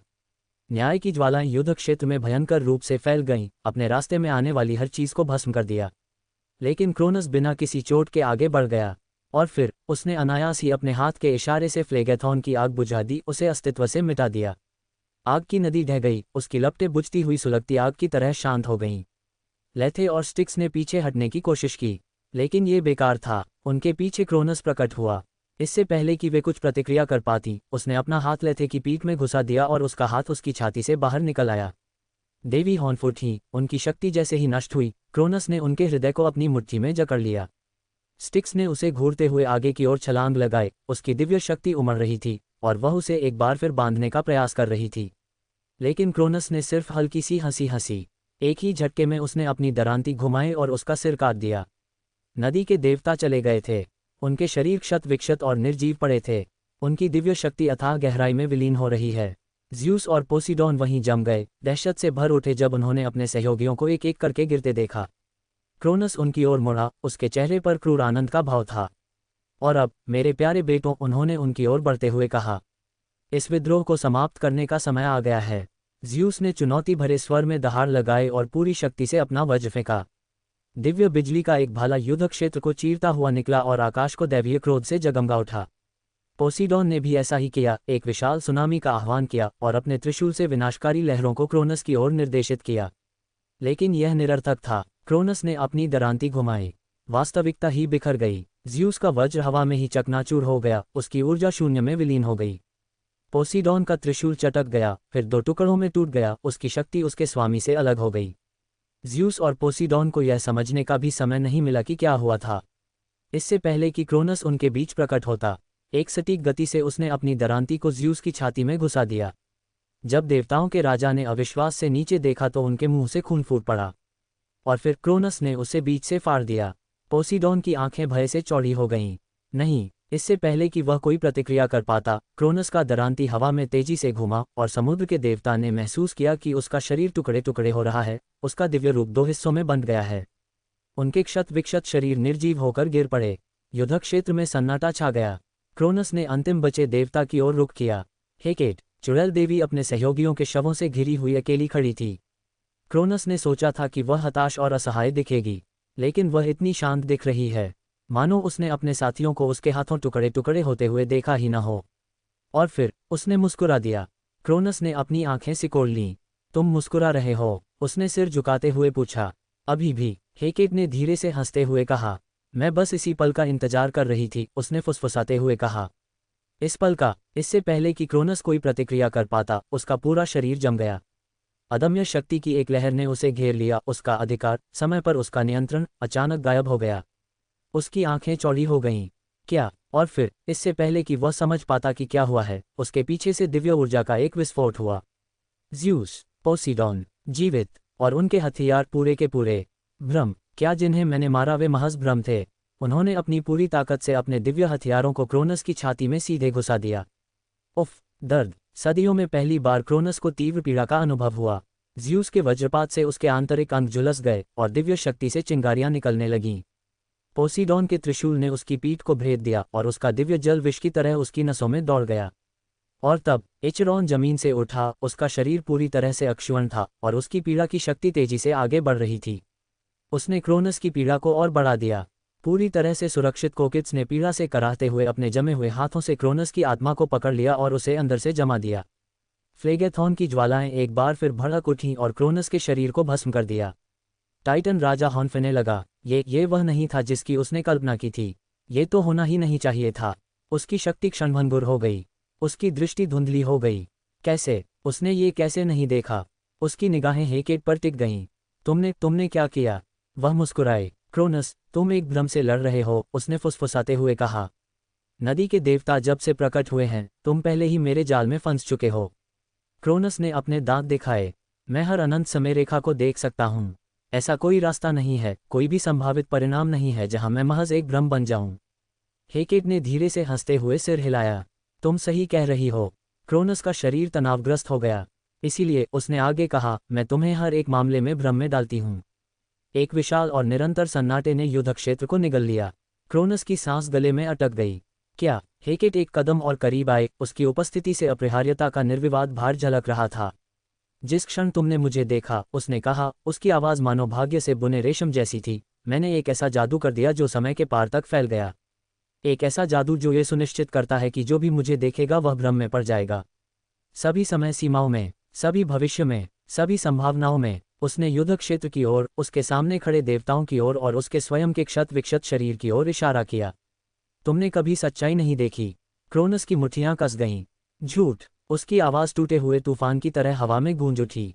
भले ही तुमने मुझे धोखा दिया हो, मैं इसे समझ सकता था। मेरी शक्ति उन सभी भविष्य को नष्ट कर देती जहां मैं भ्रम में था। हेकेट ने बस मुस्कुरा दिया। आप फिर से सही हैं। क्रोनस ने अपनी आंखें सिकोड़ लीं। इसलिए मैंने ये सुनिश्चित किया कि आप भूल जाएं। क्रोनस की रीढ़ की हड्डी में सिहरन दौड़ गई।